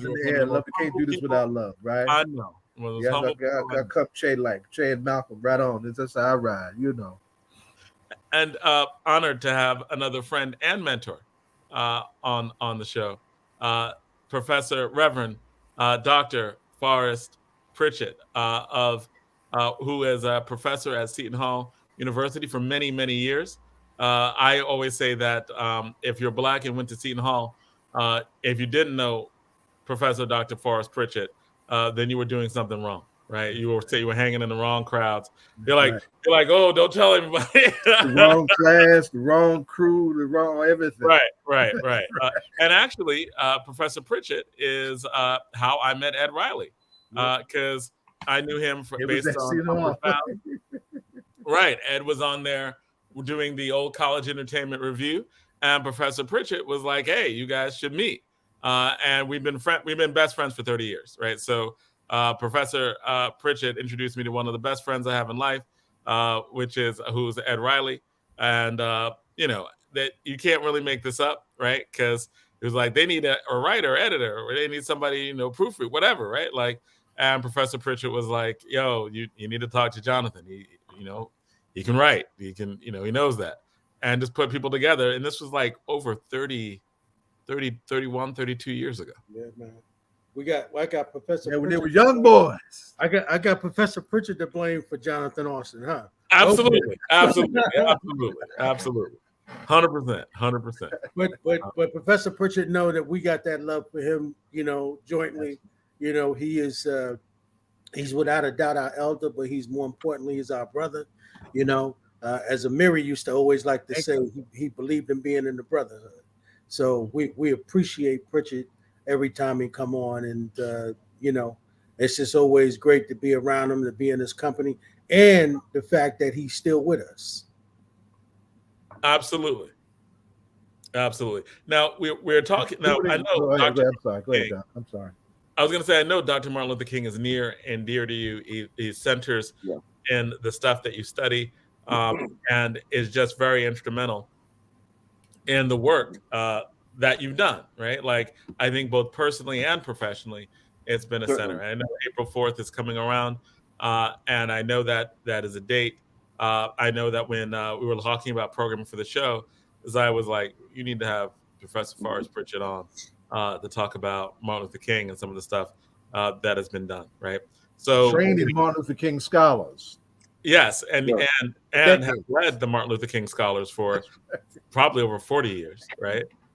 In terms of indeed, in terms of making sure kids get scholarships to be able to go to Seton Hall and the training that goes with it. I'll share that history also about the scholarship, because in terms of putting a context, someone like myself comes into a context, meaning that it's not that I or anyone single person does it all alone. It's like a train that stops at various stations. When that train stops at, say, my station, then I have the responsibility for understanding what is already on the train, how it got there, and what my responsibility in terms of that cargo of getting it to the next station. So I say that because this is a beautiful narrative in the struggle of Black people, because after the Newark Rebellion of 1967, and I'll mention that I did not start at Seton Hall until 1978. I started at Rider University in 1969.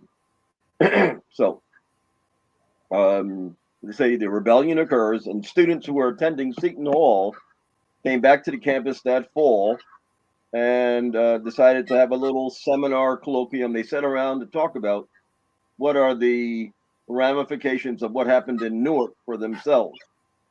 And what grew out of those discussions ultimately manifested itself as two concerns for those students.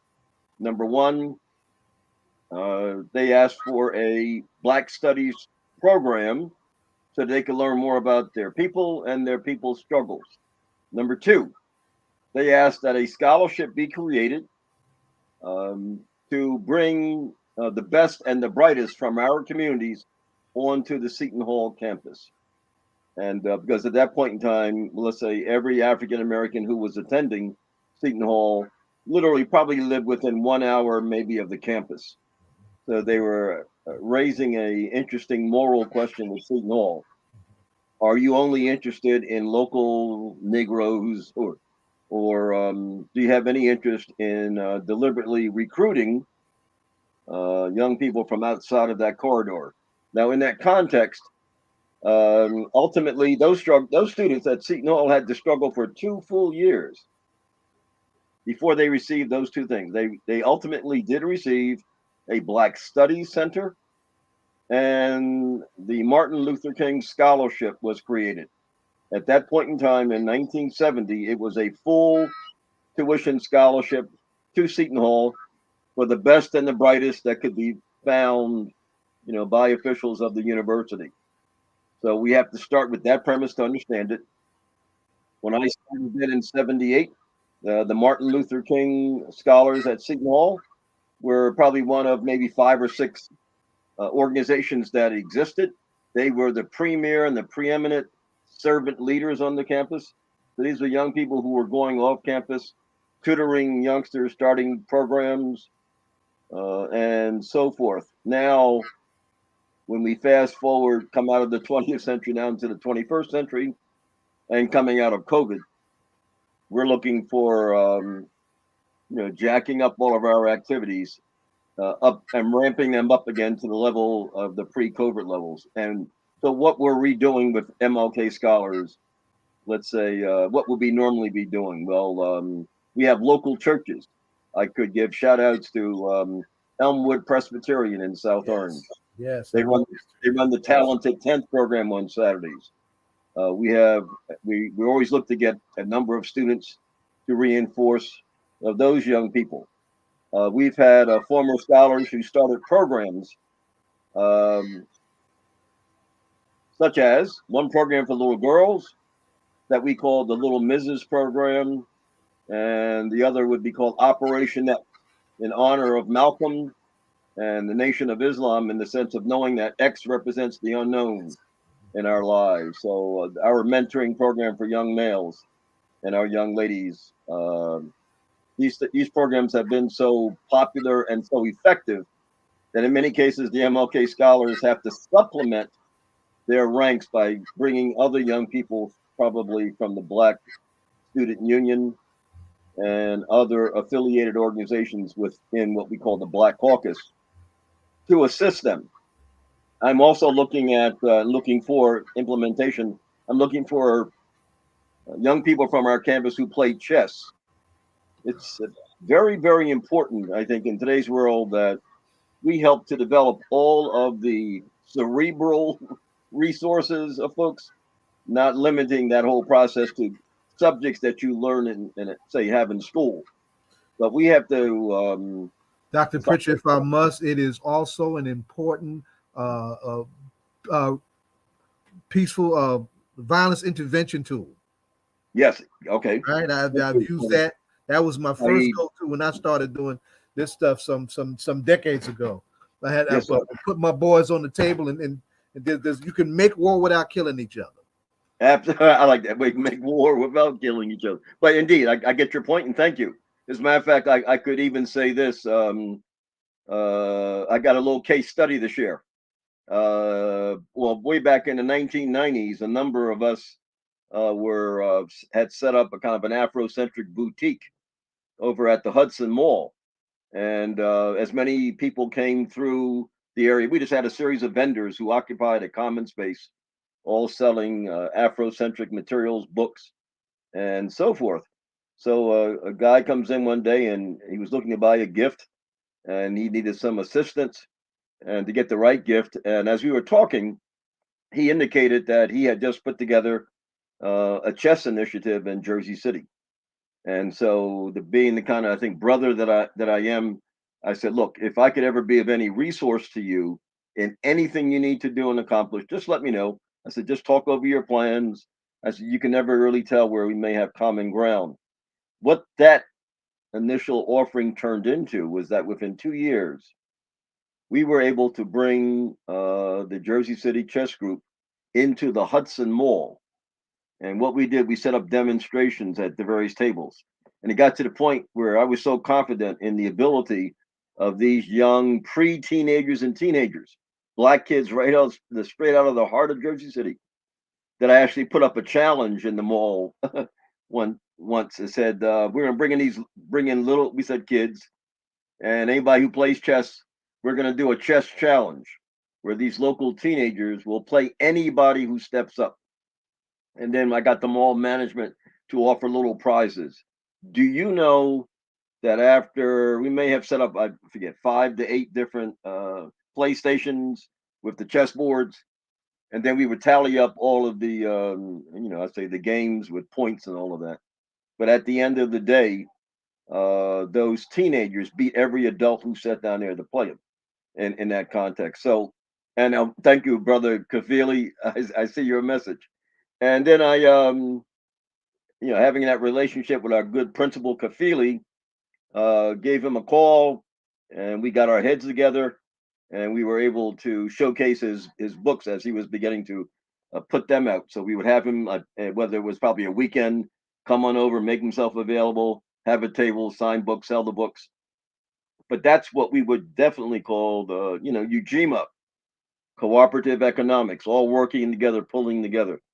So that's a part of once again, just as I developed that example around chess. My next major thing is that I'm going to pull from the entire university to find students who can play chess so that we can go into the community and take many of our young people to the next level. So coincidentally, today I had a very full day at the university. Normally every day is full, but today it was full for two reasons. Number one, this morning we had the 5th grade students from Jackson Academy in East Orange. It was approximately 50 of them with their chaperones. They came and spent the whole morning not only touring the campus. We in the MLK program hosted them. After the tour, we bring them into an auditorium and we put them through a number of motivational exercises. Now, these are like 10 and 11-year-old kids. But by the time they left Seton Hall, one of the exercises we put them through, which is modeled after Dr. King's most famous speech, I have a dream. We put them through an exercise that we call the Dream Weaver. We get them to identify where they like to go in life, and why they want to go there, and what support mechanisms do they need to put in place. We ask them to identify the obstacles that they may have to overcome. We would even give them little case stories. So I'll share one briefly with everybody. Michael Jordan. We would pick someone like a Michael Jordan because a lot of people know him and a lot of people admire his skills. And maybe a few people actually know the story that when he went out to play and sign up for his first in-school basketball team, he did not make the team. But rather than turning him off and making him despondent, it caused him to begin to become habitual at working on his skills in basketball so that the next time he would go out for the team, he would be in a position to be chosen. And I translate that into being, if not thousands of hours of practice on his own, he probably put in hundreds of hours at a minimum. But then we might challenge them, young people, by saying, are you prepared to do whatever it takes to get to where you want to go in life? That's one of the exercises. The next exercise would deal with showing them a very brief clip, 4 or 5 minutes, from the 3 doctors. We see the 3 doctors talking about when they were in high school in Newark, and they formed their little pact based upon the fact that they identified their future goal, which was to be doctors, but they also realized that the odds against 3 young brothers coming out of Newark to become doctors, the odds were steep. It wasn't just a matter of their academic preparation. It was a matter of their environment and their surviving in that environment. So everybody has heard about the pact. In the book they wrote, following it up, well, here's the inside story on how they went from one level, the ground level at Seton Hall, to the next level. For a few weeks while they were there, maybe as sophomores, they wanted to form a tutoring group that would go back into Newark to do tutoring.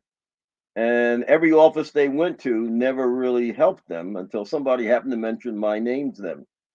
So they had made an appointment, showed up, and they started telling me the story about what they wanted to do and how long they had known each other. And they were literally all brought to the university by our university pre-med, pre-dent program, which is affiliated with the Educational Opportunity Program.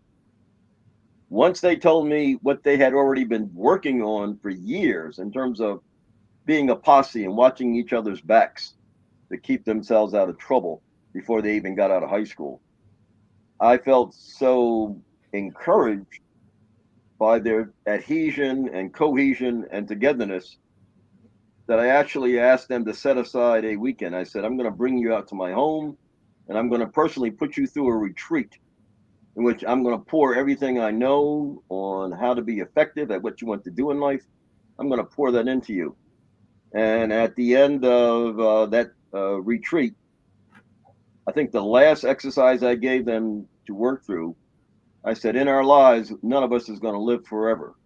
I said, so therefore you must, assuming that the activity you are doing, the nonprofit that maybe you will form once you are doctors, I said, that you must put that agency into the level of what we call institutionalization, which means you'll have a staff, you'll have a routine, you'll have procedure, And you'll have people there who can run that program long after you have left this earth. And I believe in that piece of the retreat, the whole concept of a foundation was laid for them. By foundation, I mean them starting their own foundation. So that years later, they finished medical school, they finished dental school, and in the right time and in the right season, they put together the Three Doctors Foundation. Wow. So I say all of that to say that, whether God purposed me to be in the Seton Hall environment, I would also say wherever I might be, I'm going to carry the spirit of folks. I'm going to carry the spirit of King. I'm going to perhaps carry the spirit of Hodge and Malik El-Shabazz. I would like to say I'll carry the vision and the organizational skill of Brother Garvey, and I'll love our people, and we can love on each other, but it's awfully important that we understand the past, because if we don't understand the past and do the analysis, we may have a lot of difficulty getting to the future, which is the principle of Sankofa.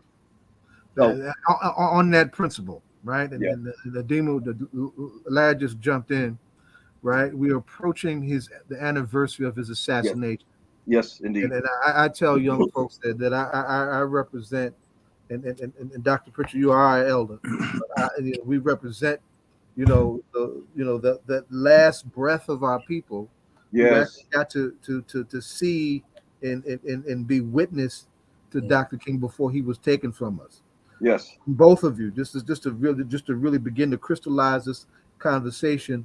Why is it that it's so important for us to appreciate the legacy of a Dr. Martin Luther King Jr. now this particular moment in our historical odyssey in this country? Because everybody, no matter what their political philosophy, I say King as the prince of nonviolence, and then Brother Malcolm being self-defense. Everybody contributed to the cause. There is no one strategy. There's no one person, but we have to honor each person in their own season, in their own due time. I was a graduate student when King was assassinated. I was studying for a 7-hour comprehensive examination related to a doctoral program at the New School for Social Research in New York City. I was taking a little cat nap, and my wife was watching TV when they broke into the news and announced he had been assassinated.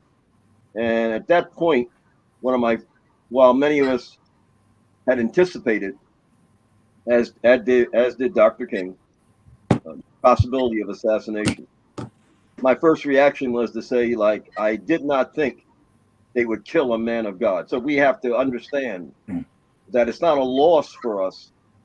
We must gather up ourselves by our bootstraps, if that were the case, and we all go forward together. And as a matter of fact, the fall of 1968, when the Congressional Black Caucus met, his death and the Ossie Davis presentation, the speech to the Black Caucus, pulled one thing into focus, and that was, maybe as we go forward from 1968, maybe it is not necessary for us to have one national leader that it would be so easy to remove. Each of us must become the leader within our sphere of influence, and we must do all we can do, with help from our ancestors in God, to be as effective as we can as a leader. And I will say, his assassination just doubly convinced myself that in my sphere of work that is moving into higher education, I was prepared and willing to influence that space, to cultivate it, make it a safe space and a productive space and a valuable space for our children. I remember when we used to interact with Judy Miller from Seton Hall and Lee Hagan over at Jersey City. We were very much inspired by some of the words of Marvin Gaye in this context. Marvin sings about save the children. Lee Hagan, on his deathbed, Lee was the director of the Afro-American Cultural Center at Jersey City State University. His last words to Judy Miller when she visited his bed was, "Save the children, Judy. Don't forget to save the children." So I think that philosophy permeates our mind, Right. that we know who know better, we do better. And when we're in positions to be influential, when we are in positions to be maybe the power brokers, where we are in positions to be strategic decision makers, that nobody can get around us, maybe, no matter what your job title is, they know that you might say, informally, you can't get something done unless you go through certain people. Everybody knows when it comes to New Jersey, if you want to turn out the streetwalkers, if you want to turn out the demonstrations, it don't happen if Pop, for example, is not at the head of that kind of an effort. So I say that because to say this, on next Tuesday, April the 4th, at 12 o'clock on Seton Hall's campus, we do this every year. While we encourage our students, if they wish to go downtown and take part of the marches that will occur, we will hold 1 hour vigil where we are reading quotes from Dr. King and various readings. I might also add, since we are a Catholic institution, interesting enough, 11 days before King's assassination, that would be, I say, well, not in terms of the same calendar year, but in March, late March, maybe 1988, there was a Catholic priest in El Salvador who was just as outspoken as Right. Dr. King. His name was Bishop Oscar Romero. That's right. And he was killed. He was ministering, giving the blessings to people. So we actually, at Seton Hall, we have dedicated an 11-day period. Wow. Where we lift up these two martyrs, and we have people come and read quotes from both of them. So we start, like I said, I believe on the 28th of March, and then we move to the the 4th of April. So in that sense, we are attempting to really permeate the soul of the sacrifice of both of these brothers with two different faith traditions. And I was and I know that we're getting ready. We are heading to our 8 o'clock part. But Professor, Dr. Pritchett, just always an honor to have you on. Absolutely give my love to your wife, who's one of my favorite people. She's watching it right now, I'm quite sure. Yeah. She's what? She's watching it right now. Okay, yeah, she's one of my favorite people of all time. Just a wonderful, wonderful human being. Because Professor Pritchett and Mrs. Pritchett were like mentors to me since I was in high school. So this is like how that lineage comes on, how they help everyone in their path. Jonathan, every February we take a busload of students up to Yale University for the National Block Solidarity Conference. So as I'm walking around campus and talking to people who worked there for a while, I'll say, "Did you know Jonathan Austin from Newark, New Jersey?" Because Jonathan, I can still remember attending your graduation and the pride that we had. We had never been to an Ivy League campus to see a brother or a sister ever walk. So we were grateful that you, along with your parents, were so gracious to all of us. And we just loved hanging out with the Austins, yourself and your sister. Matter of fact, Annette, let me say thank you for shooting that text to me and giving me a straight up call. In addition to hosting Jackson Academy from 9 o'clock this morning until 12, then we had an all-day women and gender conference going on. So we were Dr. Stephanie James Harris, myself, and Sonia Pennington, her sister.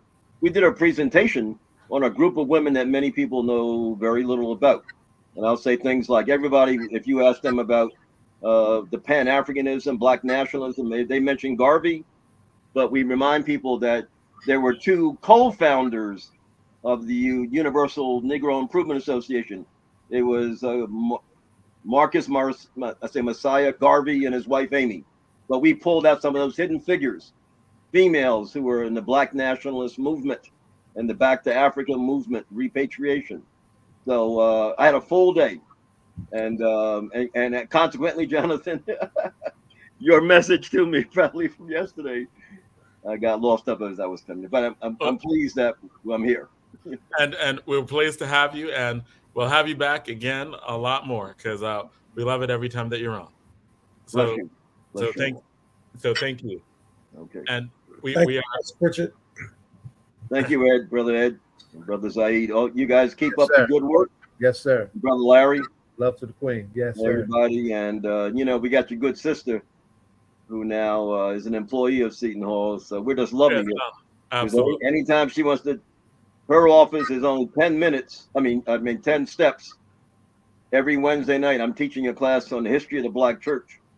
And all she needs to do is walk down the hall, tap on the door, and give me any message from all of you. So we got a good network working here, That sounds excellent. That's excellent. Okay. And so thank you. Thank you much. Thank you all. All right, Professor Richard.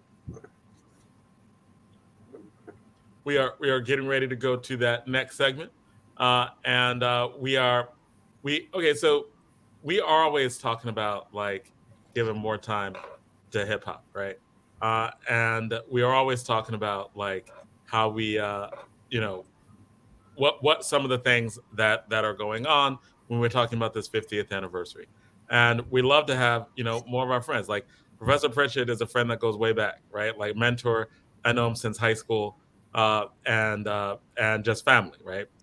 So that's why sometimes it's really fun doing the show, because like you have your family on, right?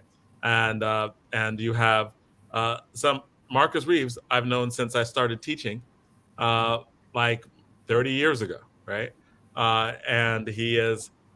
We were doing again. Professor Pritchett was responsible for me meeting, not me meeting Marcus Reeves, but for me working with him early on, and just like his response for me getting to know Ed Riley. So it's like a full circle kind of thing going on in terms of a deja vu, right? Hold it. I wasn't a substitute teacher for his class, was I? No, you were a substitute teacher for. You were a substitute teacher just in the school. You were just hanging out. You were arts high graduate. And I knew you were a writer. You were trying to write stuff, and I knew you were talented because you can kind of tell those things. I think I had you read a piece of mine. I was like, "Hey, check it out." He was like, "Okay, right." I could have started that way. And then he was like, "Hey, you know about Ed Riley?" I was like, "No." It's like CER. I was like, "We need to talk," and then that's how everything just kind of snowballed from there. Okay. Well, so John Austin is responsible for me meeting you. Yeah, absolutely. Yeah, I know. Well, Marcus Reeves wrote one of the best books on hip hop that I've ever read, and I'm not exaggerating, right? Like I'm reading the book, and I'm like, I'm so proud. I know this brother. I'm so proud. I know this brother. It's called Somebody Scream. It is just a phenomenal book that talks about not just the history of hip hop, but the history of hip hop in combination to like the politics, the times, the cultural relevancy of things that were going on, and that level of connection. When I saw Public Enemy's, Chuck D's documentary on PBS, then I saw the first part and talked about just the scene, just like the political aftermath of the Black Power movement, the political aftermath of the Civil Rights movement, the defunding of classrooms and art, right, and music. And I'm thinking about man, they need to talk to Marcus Reeves. I'm watching the first episode. They need to talk to Marcus Reeves. I was very happy that watching the fourth episode, they talked to you a lot, man. And so he's also featured in the documentary. And I was, of course, bragging on you, talking to kids. We're actually going to have a showing of the documentary in probably early next week because I'm showing it to I'm a debate coach. So at the end of the year, after the season's over, what I do is, in addition to getting ready for next year, we have a series of movies and documentaries and stuff that we'll see as a team. And that will be one of the things that we will watch as a team because I think it has a lot of relevance to the stuff that they talk about. So thank you for being here. And also we have Newark's ambassador to hip hop. We have Hakim Green. Hakim Green is an artist extraordinaire. We can't see you. He's in the car right now. Oh, okay. All right. He's zooming. Yep. He's an artist extraordinaire. He is still producing work. He's still producing great work. He is, I think, I call him Newark's ambassador to hip hop because he reps Newark hard. He reps Newark like he loves Newark, just like all of us love Newark. I don't know. Think about Newark. We rep it hard, right? And he does everywhere he goes, right? Like I see him on Versus, right? Like he's on you know, with KRS, and it's like, oh, okay, all right, repping Newark, right? And it's just a constant thing with him. So glad to have all of you on, and of course we have Larry Hamm on People's Organization for Progress, and we always tell him we're going to have him on sections that aren't just about politics, that we're going to have him on sections that are also dealing with music and culture, because you know, a little known secret or a big known secret back in the day, I hear rumor that Larry Hamm was all involved in the culture in terms of clubs, partying, music, culture, that kind of stuff. So I hear that, you know, as a consumer of the culture and all the wonderful things around it, I hear that he was someone who was very much in the '80s, a person, a man who embraced the culture. So I appreciate that as well. And you can tell by the smile on his face that is true. So you won't know what you heard. Hey, yeah, we don't even want to have that conversation because me and Larry were talking about Thunderbird the other day. Right. That's funny. All right. So when we are expecting one other guest on as well, and that's Doitall Dupré Kelly is going to be coming on, and be popping on shortly as well. So let's get started off. Right.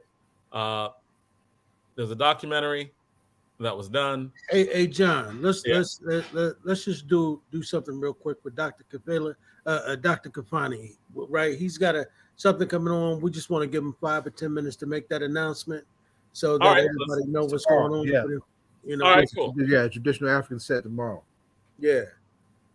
Peace, brother. Hey, hello. Peace. How's everybody doing tonight? Good. I apologize for coming on so late, but I'm glad to be here. So we're excited that tomorrow we're going to have this African Spirituality Conference. It's our 5th one here at the college, and we got a powerful lineup of brothers and sisters who are coming through, talking about healing the mind, body, and the spirit from an African-centered perspective, and using our traditional spiritual systems as the pathway for healing our minds and bodies. And we've gone through trauma and other things, but if we return to the source of who and what we are, that gives us the ability to do so in powerful ways. And that's going to be at Essex County College tomorrow from 11 to 5. And I ask you to invite folks to come through. It's free and open to the public. And there's a wealth of resources. It's in Smith Hall, which is on the 2nd level. We're going to have some beautiful vendors there, but it's going to be sound healing. We're going to have Mama Rosalind Jeffries is going to be there.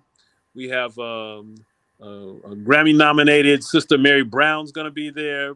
We got a Yoruba priest, traditional Christian ministers. We're going to have a whole swath of different spiritual Reiki artists and sound artists. It's going to be a powerful opportunity for people to come and check out.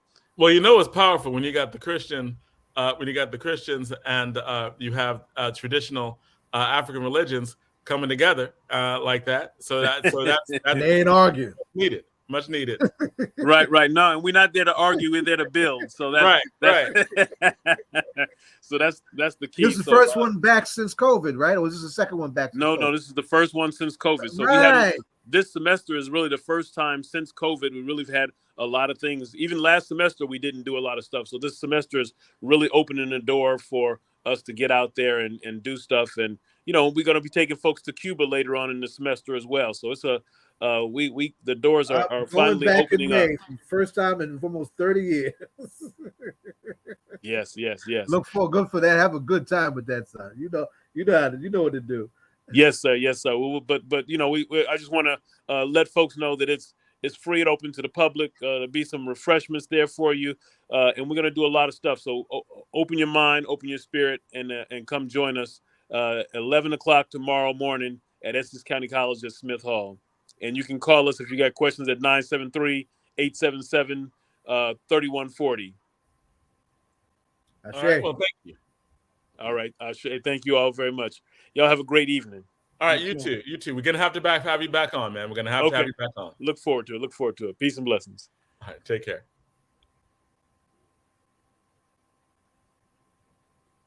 All right, so we are also trying to we're getting Dupré Kelly in now. We're just trying to make sure that we're just doing some technical stuff in the background. Also, DJ Rhino should be coming on soon as well. So we should have them on. But in the meantime, right? I just wanted to ask the. Oh, good. I think we're messages that they're trying to get on, John. Right, and I need to. So I'm just removing some people from the studio, just so that we can, because the studio was full in the back. So I'm just doing some technical stuff in the back so that we can make sure that we have everyone, we get everyone back in.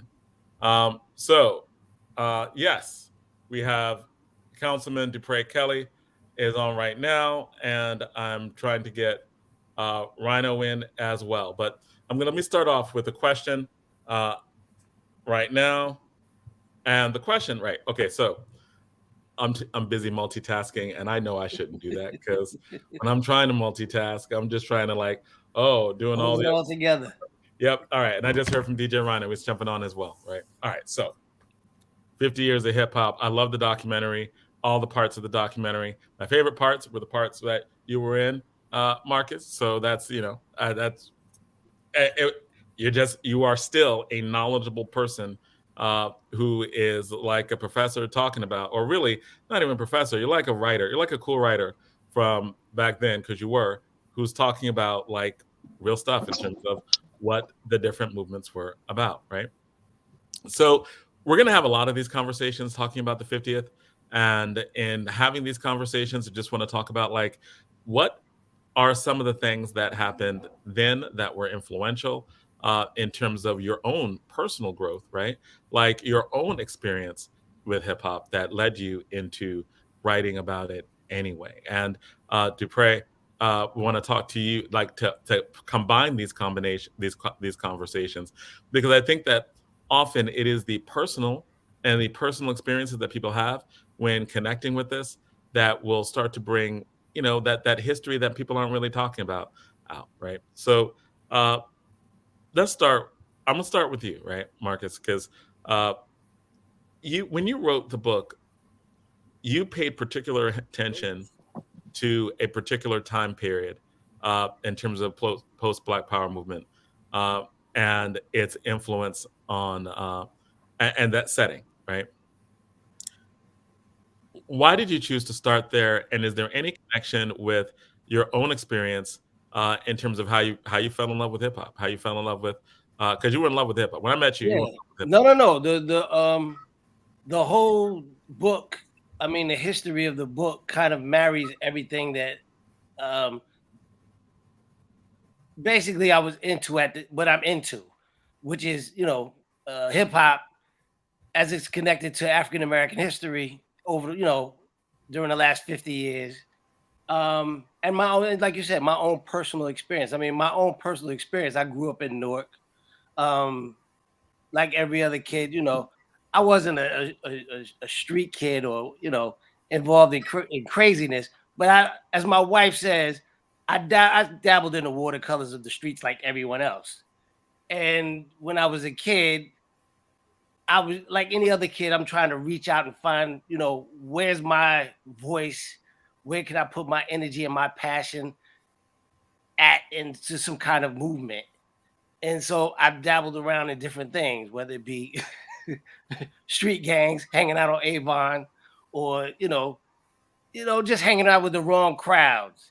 And then as I began to approach high school, I mean, in a nutshell, I went to go see Flashdance. I'd always promised myself to get into b-boying or start dancing, break.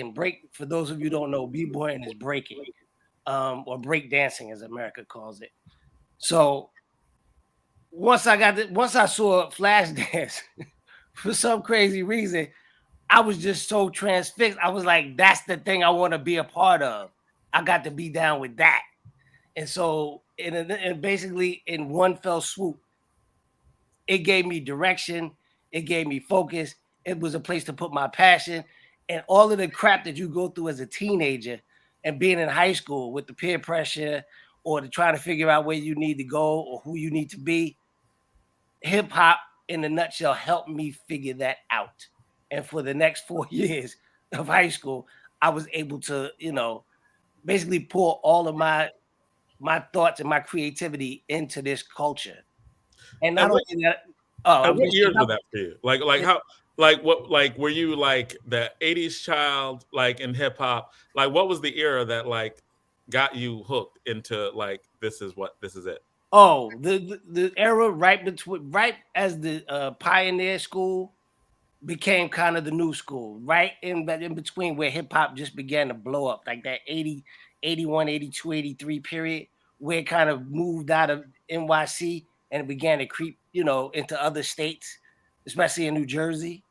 That was during that period. It was just like, it wasn't fully mainstream. It was still underground, but it was underground within our neighborhoods. And so when you saw it, when I discovered it, it really wasn't like 82, 81. I mean, it was called hip hop, but it was more Can I curse on this show? A little bit, just quickly. So right. Yeah, I call it creative street-ish. Okay. That's what it was before it became this big old movement. And it was just like, that's what it was. It was just like, and it put all of my energy into it. And that's it just kind of, and that kind of set me on a path. And to bring in our West Ward councilman, who is actually the first elected official in all the United States, right, to be an elected official who is a hip hop artist, right, a platinum selling artist, right, like to actually make that leap into politics. Asking you in terms of some origin stuff too, right, like in terms of in that, like what era did you come into hip hop? Like how did you find that first connection that you had? So first of all, I gotta say what's up to all of the legends on the phone. From Zayid, Muhammad, was the icon in our city. You know what I mean? And just Larry Hamm, all of the legends, man. And my brother Hakim Green and my brother Rhino, and salute to Marcus Reeves. And yes, but just to answer your question, man, my first connection with hip hop, I was actually living in Irvington at the time on 19th Avenue. And my mother, her brother was coming home from the army. That's when everybody in Newark had attributes. Everybody wanted to be Muslim or associated with Islam in some type of way. My name was even Shahi Ali. Raheem Ali. Shahi Ali. I don't think I ever told anybody that in the interview, so that's probably a first. But my uncle Rabin, who really was just Uncle Darryl, he came home from the army. He had no place to live. He said Rabin, Uncle Rabin. Yeah, Rabin. Hot enough. And he came home from the army. It was 1979. And I was 8 years old. And he came home from the army. He had no place to go. So of course he stayed in the extra room in his sister's house.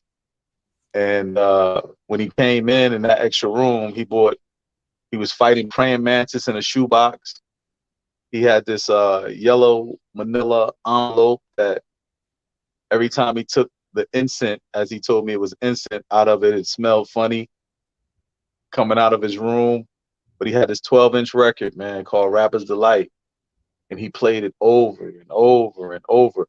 And it was different from what was playing in the living room, from Shaka Khan to Sam and Dave. And that was 79. Yeah,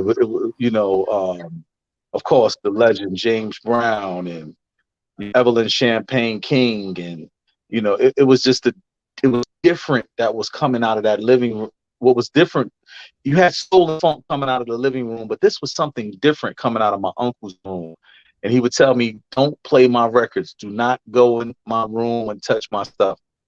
Plus, I did it anyway. I would get a butter knife or whatever. And I would go into his room and I played this first record single, which was really like 12 minutes long, it seemed like back then. And it was a hip, a hop to the hip, to the hip, a hip hop, and that's when I fell in love, because the soul that was purifying my soul in the living room, that was giving me culture in the living room, wasn't doing what this record did for me. This record felt like it came from the now. It came from the now movement. And I think we look at it that way, and Hawk knows that.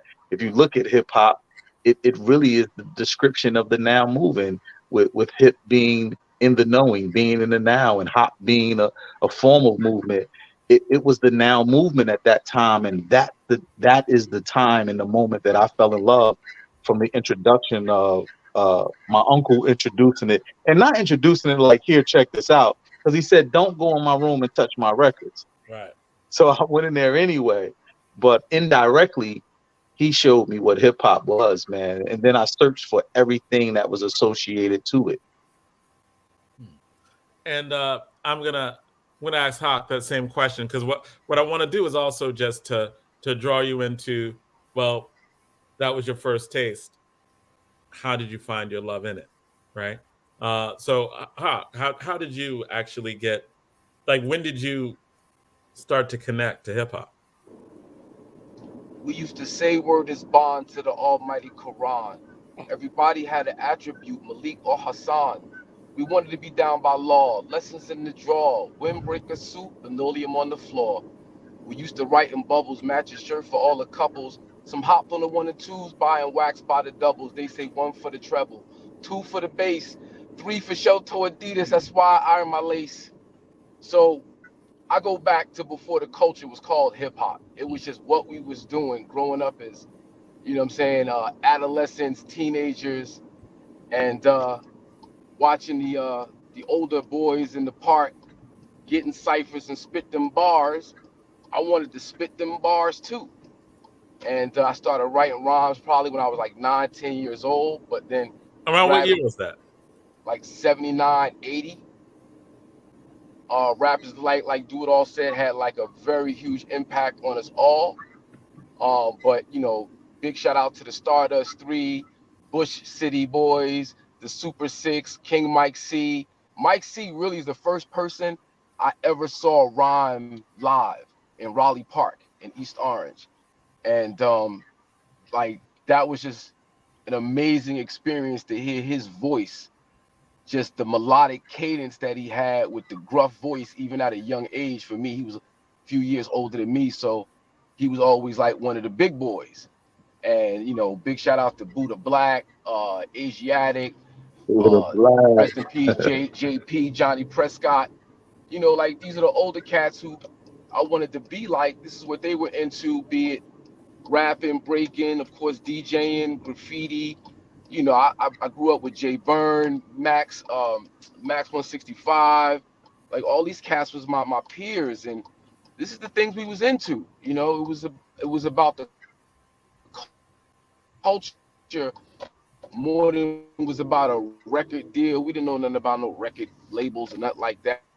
This is what we was doing in the park, what we was, dance contests and just coming up, man. The fashion, the creativity, it was just different. But then, seeing Naughty by Nature form right in front of my face as the new style at East Orange High School. I went to junior high school with KG, high school with the 3 of them. And that showed me right then and there the possibilities, man. And, it's just amazing. This thing has been around 50 years, but really this is infinite culture we're talking about, because this is Black and brown people expressing themselves since the beginning of time. Something out of nothing, the culture grew from breaks beat, boys with fat laces helping DJs carry crates. 12 inches with the name covered up, 45s wrapped with tape, needle dropping on the get down part on the one, never late. So I say something out of nothing, the culture grew from breaks. That's exactly it. Something out of nothing, us taking all the elemental parts of what we see around us and then creating this new movement that we call hip hop. That's a multi-trillion-dollar industry that's worldwide, and it's probably going to be the thing that saves America for what's coming next. Rhino, what was, in terms of, like, you talked about this before in terms of is your story very similar? Like are there similarities in terms of just like going out to the playground, going out to the park? Definitely. I mean, that was my first introduction to it. Really, I mean, especially like live was being in the projects, and the DJs would come out and they would bring the equipment out, hook up to the lamppost or whatever, and be they set up over by the swings, in the park, in the big park in the projects, and they would do their thing, get on the tables and go back and forth. Cats would be rhyming.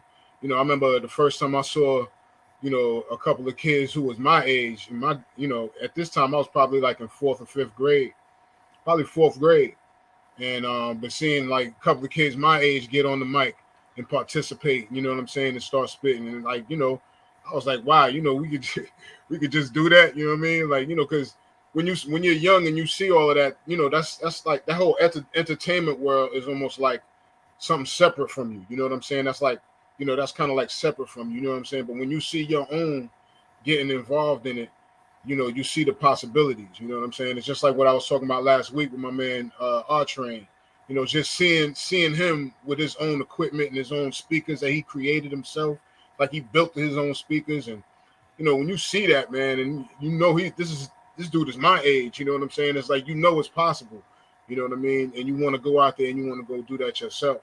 So yeah, I saw it in the parks. You know what I'm saying? Again, I saw it at my people's crib, cats just doing it, man. And I had to make sure that I had equipment and I could do it too. Because I knew I had the timing, but I didn't have the equipment, you know what I'm saying? And at that time, again, equipment and all of that, you thinking that's another world, you know what I'm saying? But once you see somebody your age and you see somebody doing it right in front of your face, it's like, yo, man, I gotta see if I can make this happen. You know what I mean? I gotta see if I can get some equipment and do this. And that's how it was, man. That's how I got into the DJ. That was the very first thing I got into before any of the other elements. DJing was the first one for me. Oh, and John, you asked me about the whole writing thing too? Right. I was gonna say everything that what everybody just said in terms of that energy and how this culture represented us. The way I got into it through writing was after college. Well, right before I graduated from Rutgers, I found out about the Source magazine.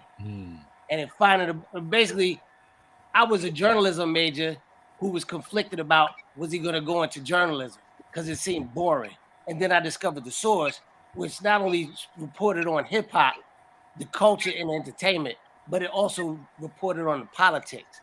And for me, having been influenced and having come up through the culture, I was like, well, wow, there needs to be a literary voice or journalistic voice that represents what's coming out of this culture. And it needs to be interpreted.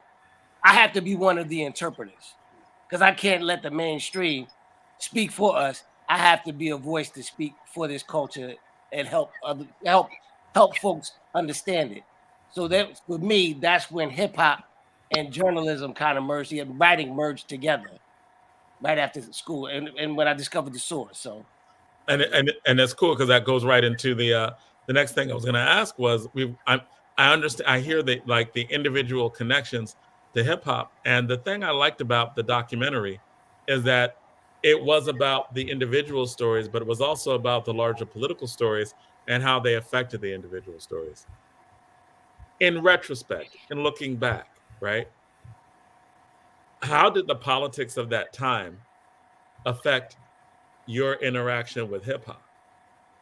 Or did it? It did because, you talking to me? Anyone can take that. Okay, well, for me, in terms of the politics of hip hop, I was always aware of the politics of hip hop, not deeply the historical politics, but the fact that young Black, brown kids in urban areas were no longer invisible. They now had an outlet to express themselves in a way that they felt comfortable, in a way that affirmed them. So it affirmed us. I understood it was a us versus the larger society. I didn't understand the deeper historical politics behind it. But as I got older, of course, you begin to see that there's a continuation between, say the civil rights and the Black Power movements, or say presidential politics are playing into hip hop, into the music, into the dialogue that's going on. You know, when I was a kid, I understood it very little. As I got older and you learn more, you're able to put those pieces together a lot more intricately and a lot more, I don't know, in a way that people would understand it, where you'd understand it, where you can help people understand it. And again, with Rhino or Councilman, right? Like, looking back, you know, was there like an intersection of the politics and the culture in ways you didn't notice then, but notice now? Say that again. Was there like an intersection of the politics and the culture in a way that you might not have noticed then or didn't notice then, but do know now, right? Like, because again, one of the things that I think Chuck D did was interesting, and I'm always like, in terms of following up, is like, how much do people who are engaged actually know then and now all the other stuff that's going on around them? You mean in terms of society? Yeah, like in terms of what you talked about, in terms of what brought you to that situation. Why is it like you were talking about, you know, I was getting involved in some stuff on the street, right? Like I was getting involved in some other stuff, right? You're talking about you being like in college after that, having an understanding of like maybe in terms of source, and you were conflicted about like, almost like you were having a sellout conversation. Should I do this and sell out, or should I write in a way?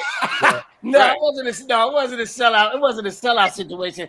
It was a matter of taking the street knowledge and kind of interpreting it in this new, and basically through my major in college. It was like, wow, I can now marry this, you know, this higher education with what I grew up with and begin to create a career and a voice for myself. So, okay, so that's even more, right? Like, because that's even saying, how can I create something new, right? In terms of future potential opportunities that did not exist, right?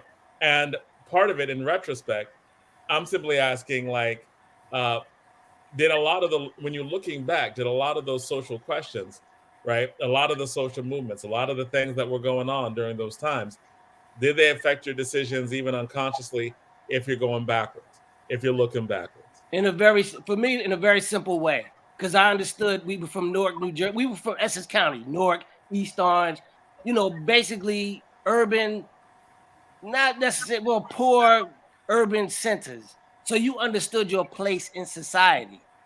And you understood that you were and for me, at least when I was younger, I understood there was a certain level of invisibility as a young Black youth in an urban situation. So when hip hop came along, it expressed itself in a way that we all could understand. And people call it aggressive, but it's like it's a swag, it's an aggressiveness, it's a kind of self-affirmation that the world doesn't acknowledge, and it doesn't celebrate. And I mean all aspects of hip hop in terms of the whole style revolution. I understood that it was us affirming to the world that we are here, that we matter, but more than mattering to you, we matter to each other. Right. That's what hip hop. That's really what it was. And that's the politics. That's the germ of political understanding when you deal with hip hop. You got to understand it from a basic point of view. You don't see me, that's okay, because now we've created an outlet that affirms ourselves to each other, and we don't care if you like what we're doing. Right, and that's what we created in the 70s, coming out of the 60s.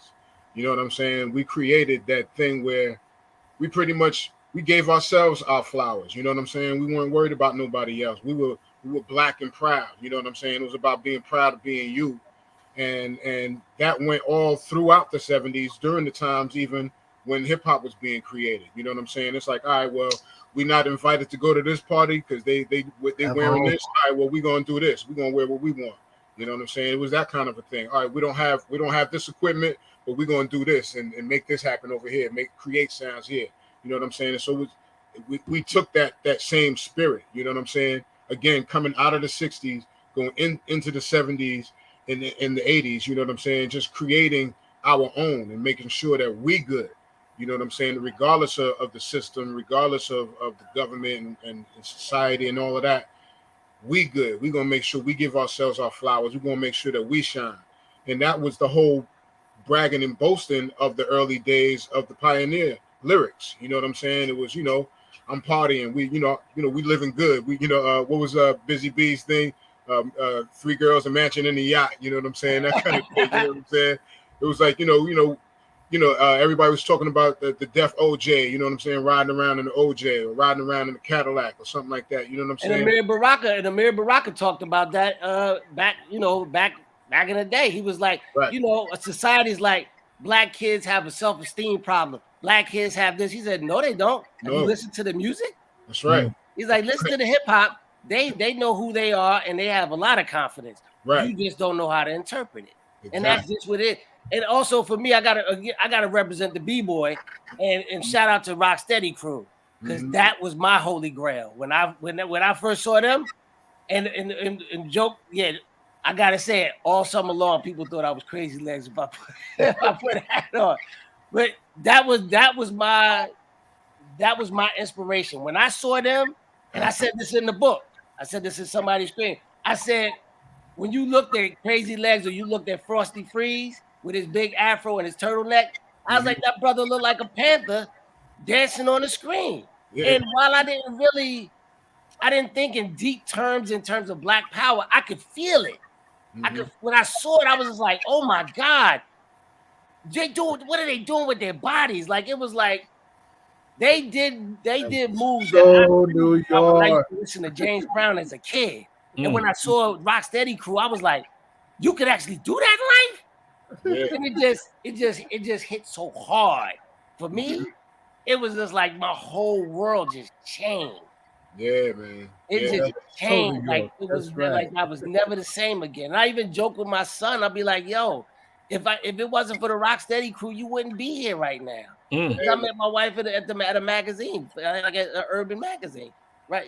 So it really changed my life. And it just, even though I wasn't necessarily involved with it, because I did b-boying, I did graph.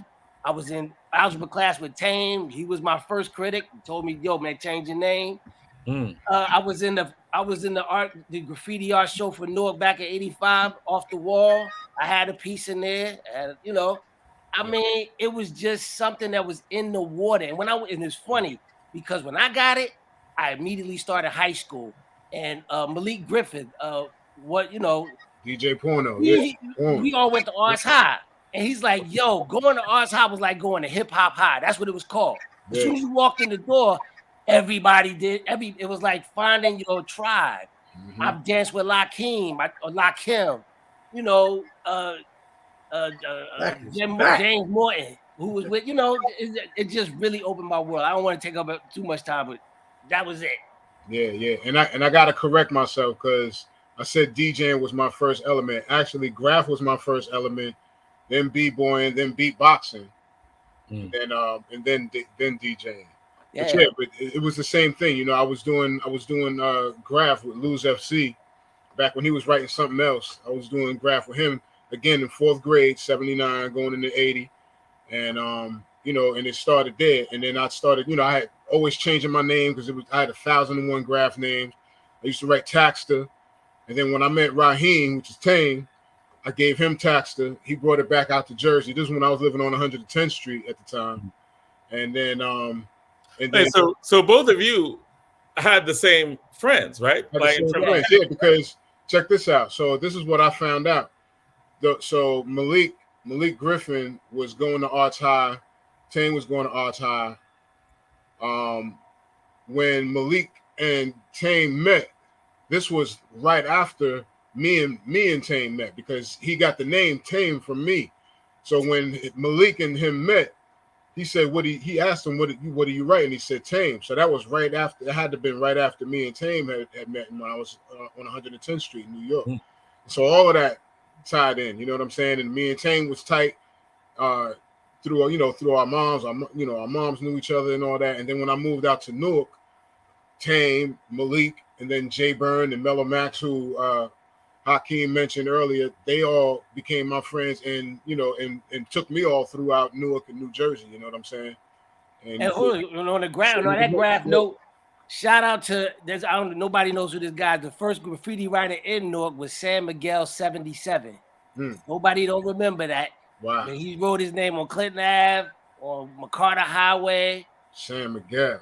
Yeah, San Miguel 77 back in the 70s. And that was before everything kind of blew up. That's what I was always reading the walls as a kid. You talk about love of hip hop, being a kid, just watching the walls or watching. Well, we in Jersey, so we get to see the trains through the news. Watching the news and just waiting for the trains to go by. You like,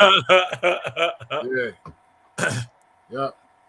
And like I know that we are going. We had talked about a lot at the beginning. I know we lost some of our guests, but this is a great conversation talking about, again, the history that like we don't hear about, right? Like I would have never known that two of you knew the same person, right? Like who was so important to both of you, but two totally different ways. You were in different places at different times.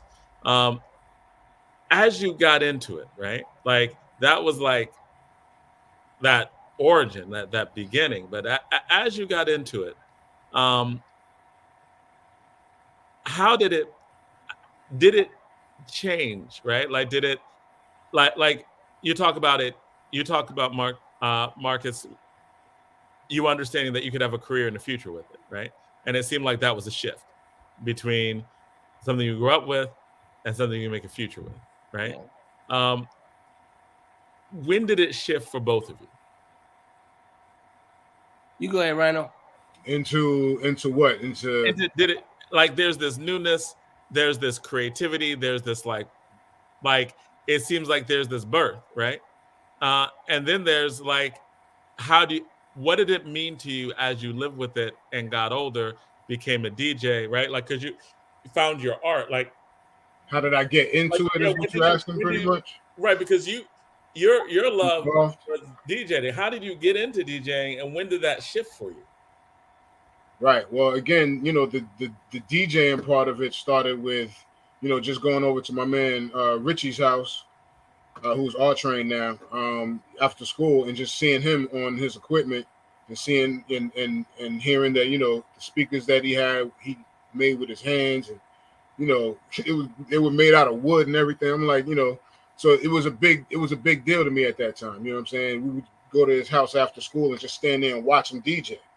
You know what I'm saying? And that made me want to go get equipment myself, because I'm like, well, damn, you can do. He's got this going on in his bedroom. I can do that in my room. You know what I'm saying? Get some equipment up, get some speakers, and I could be DJing too. So that was one of the missions. But also, I have to say, there was a period between Melly Mel's Message and Run DMC's Sucker MC that grabbed me. Because the lyrics to the Message had to get written down. My mother wrote the lyrics down for me. She actually wrote down the lyrics to Sucker MC for me also. And I think this was the thing my mother was trying to get me to do more reading. So this was how she was going to get me to do it, to write down the lyrics to my favorite song. Because I would sit there and I would read these rhymes all the time. That got me into writing rhymes myself. You know what I mean? So that was one of the elements also for me was writing rhymes. So I was writing rhymes and I was DJing somewhere around the same time.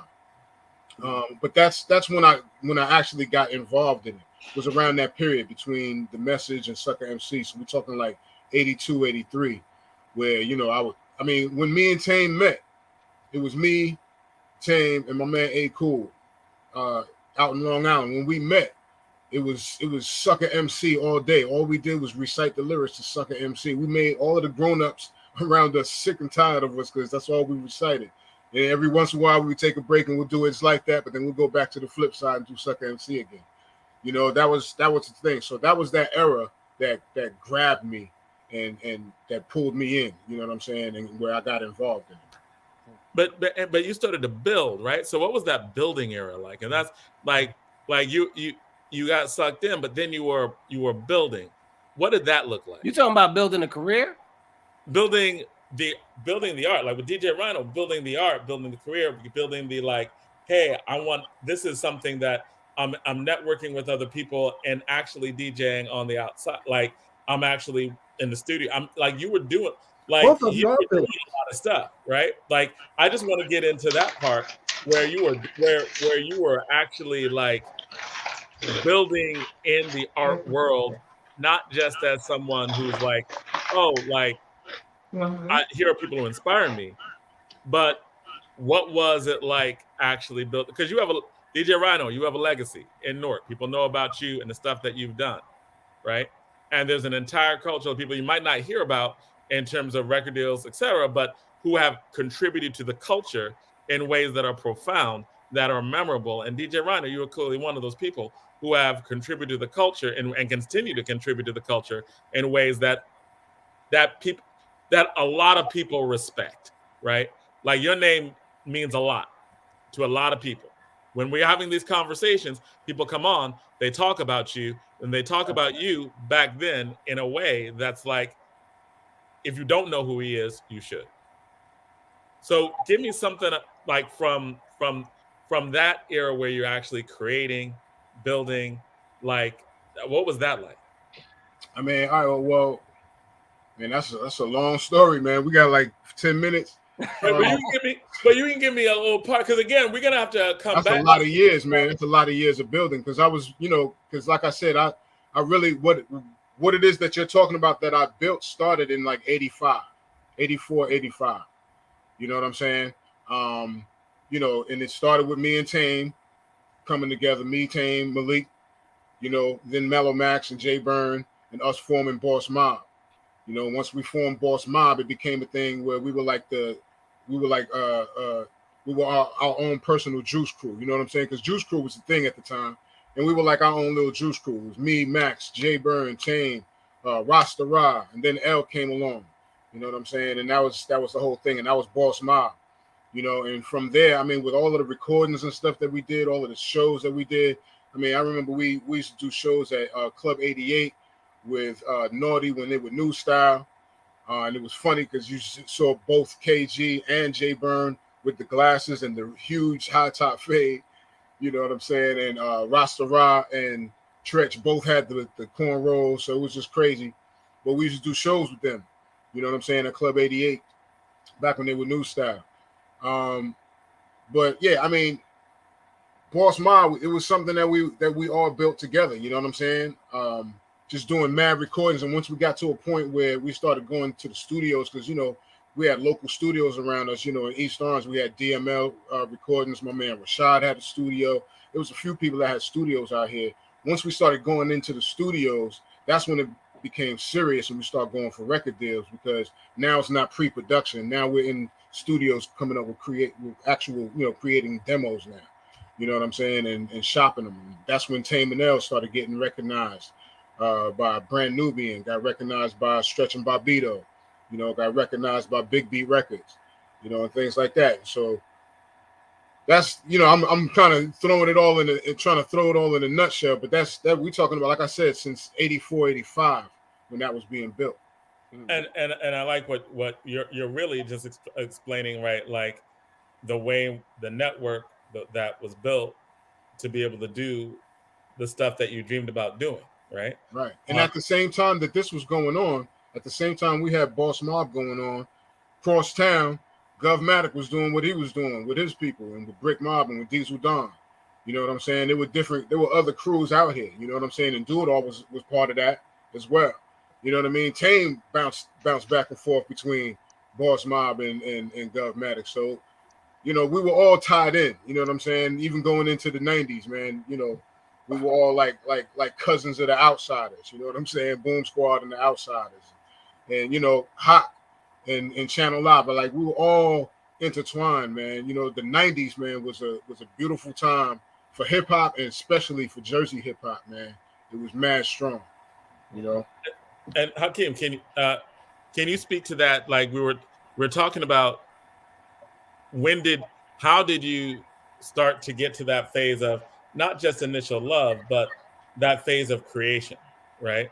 Like where you're like, I need to invest seriously into being a creator in this, right? Like, but what did that look like? Going from, I love this, I'm getting into this, I went to high school with these people, to, nah, this is gonna be a major life investment.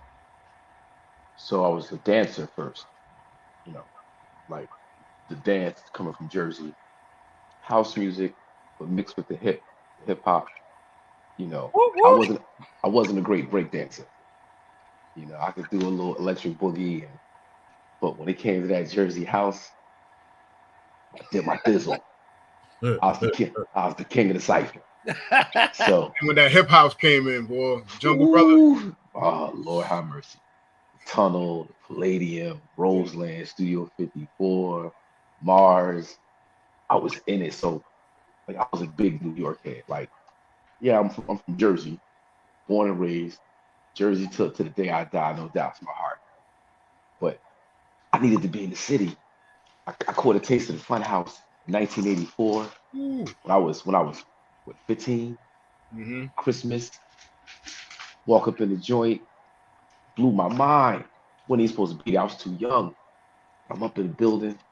It's a cipher. It's this tall, lanky kid with a Jerry curl afro, with gazelles on, doing the Steve Martin.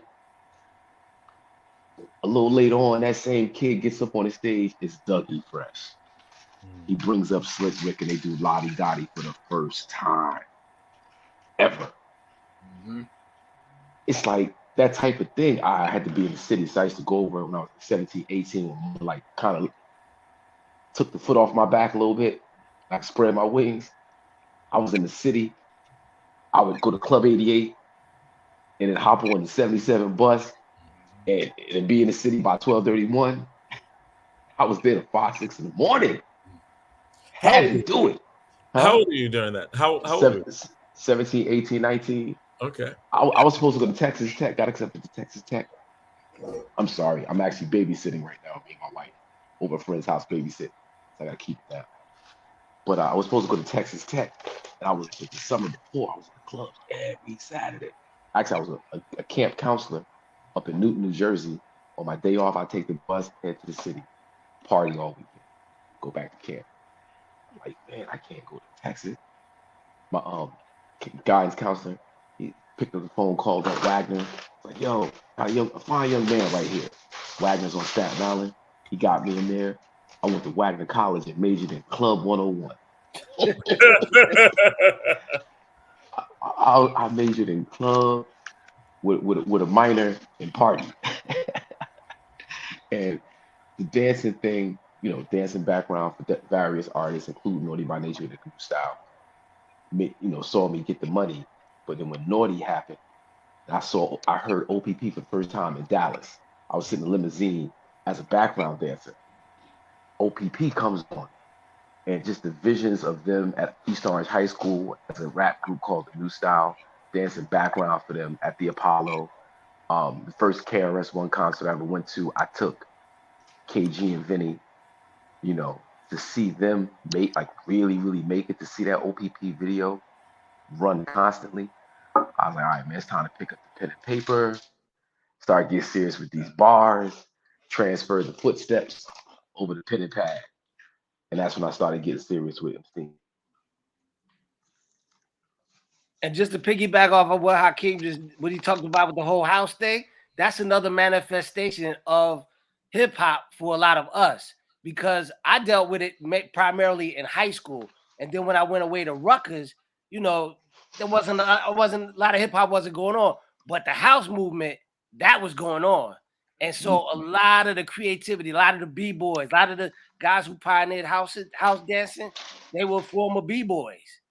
And they just created this whole new style that folks like myself, other people could just get into, and it'd be an environment of a new kind of creativity and a new kind of like peace and fun energy.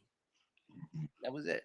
So even on that level of grassroots, right? Like how the culture just forms the way the culture forms, right? In terms of the stuff that's around.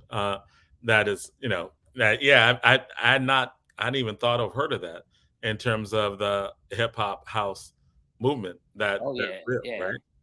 right? I know that we are getting ready to close out.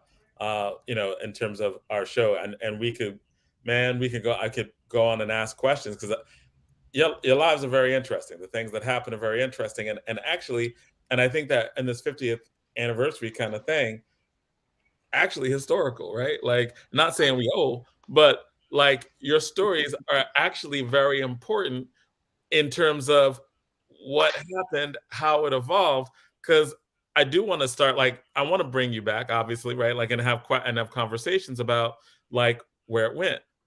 What is the feeling? How has it changed? What does the culture look like now and then?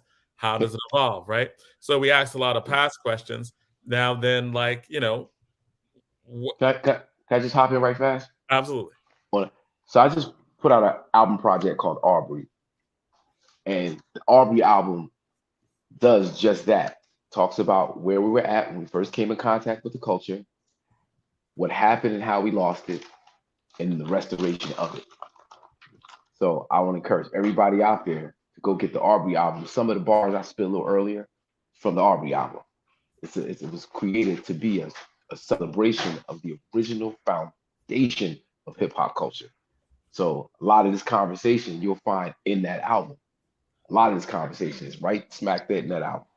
And that means that also we're going to have you back just to talk about the album, right? Yes.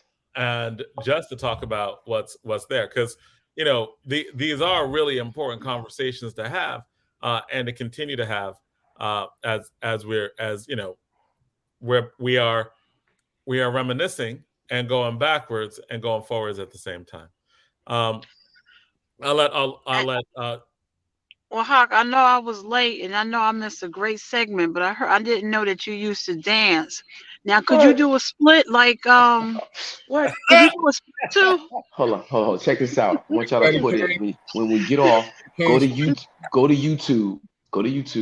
and put in Hakim Green at Kilimanjaro's dance contest.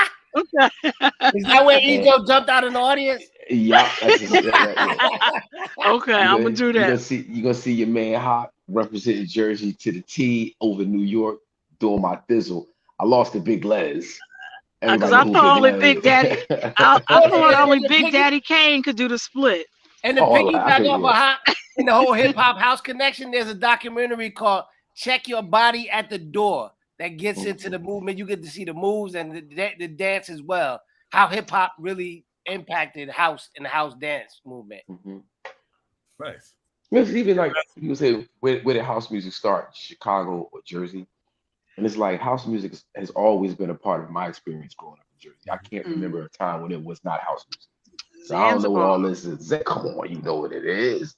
You know what I mean? It's just the thump of the bass, boom, boom, boom. It is what it is. But yeah.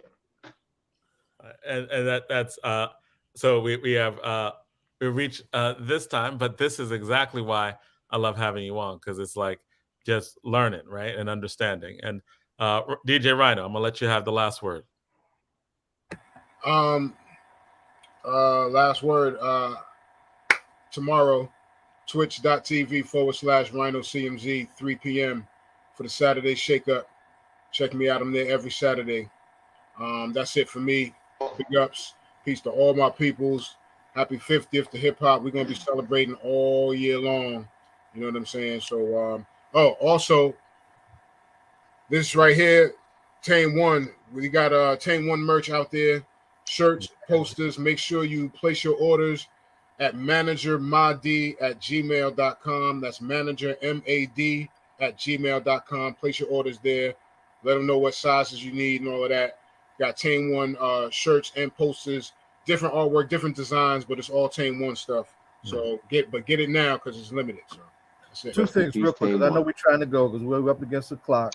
We had a negative decision against Mumia Abu Jamal today. That's why I put Mumia and hip hop in the chat. We're having everybody go to the federal building in their respective city to protest this House Negro ruling against Mumia that just took place today. And of course, Demo didn't get a chance really to get on because he got on kind of late.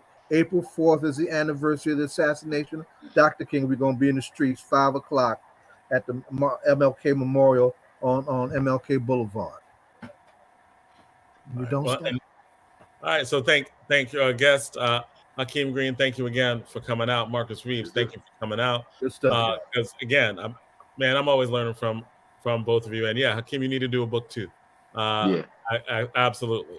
Principal Kafele, peace to you. Right on. Principal Kafele, peace. That's right. He's always Absolutely. right there. Yes, so, sir. So we'll see you next week. Yeah. And be careful, be safe, and keep spreading love out there. Don't stop.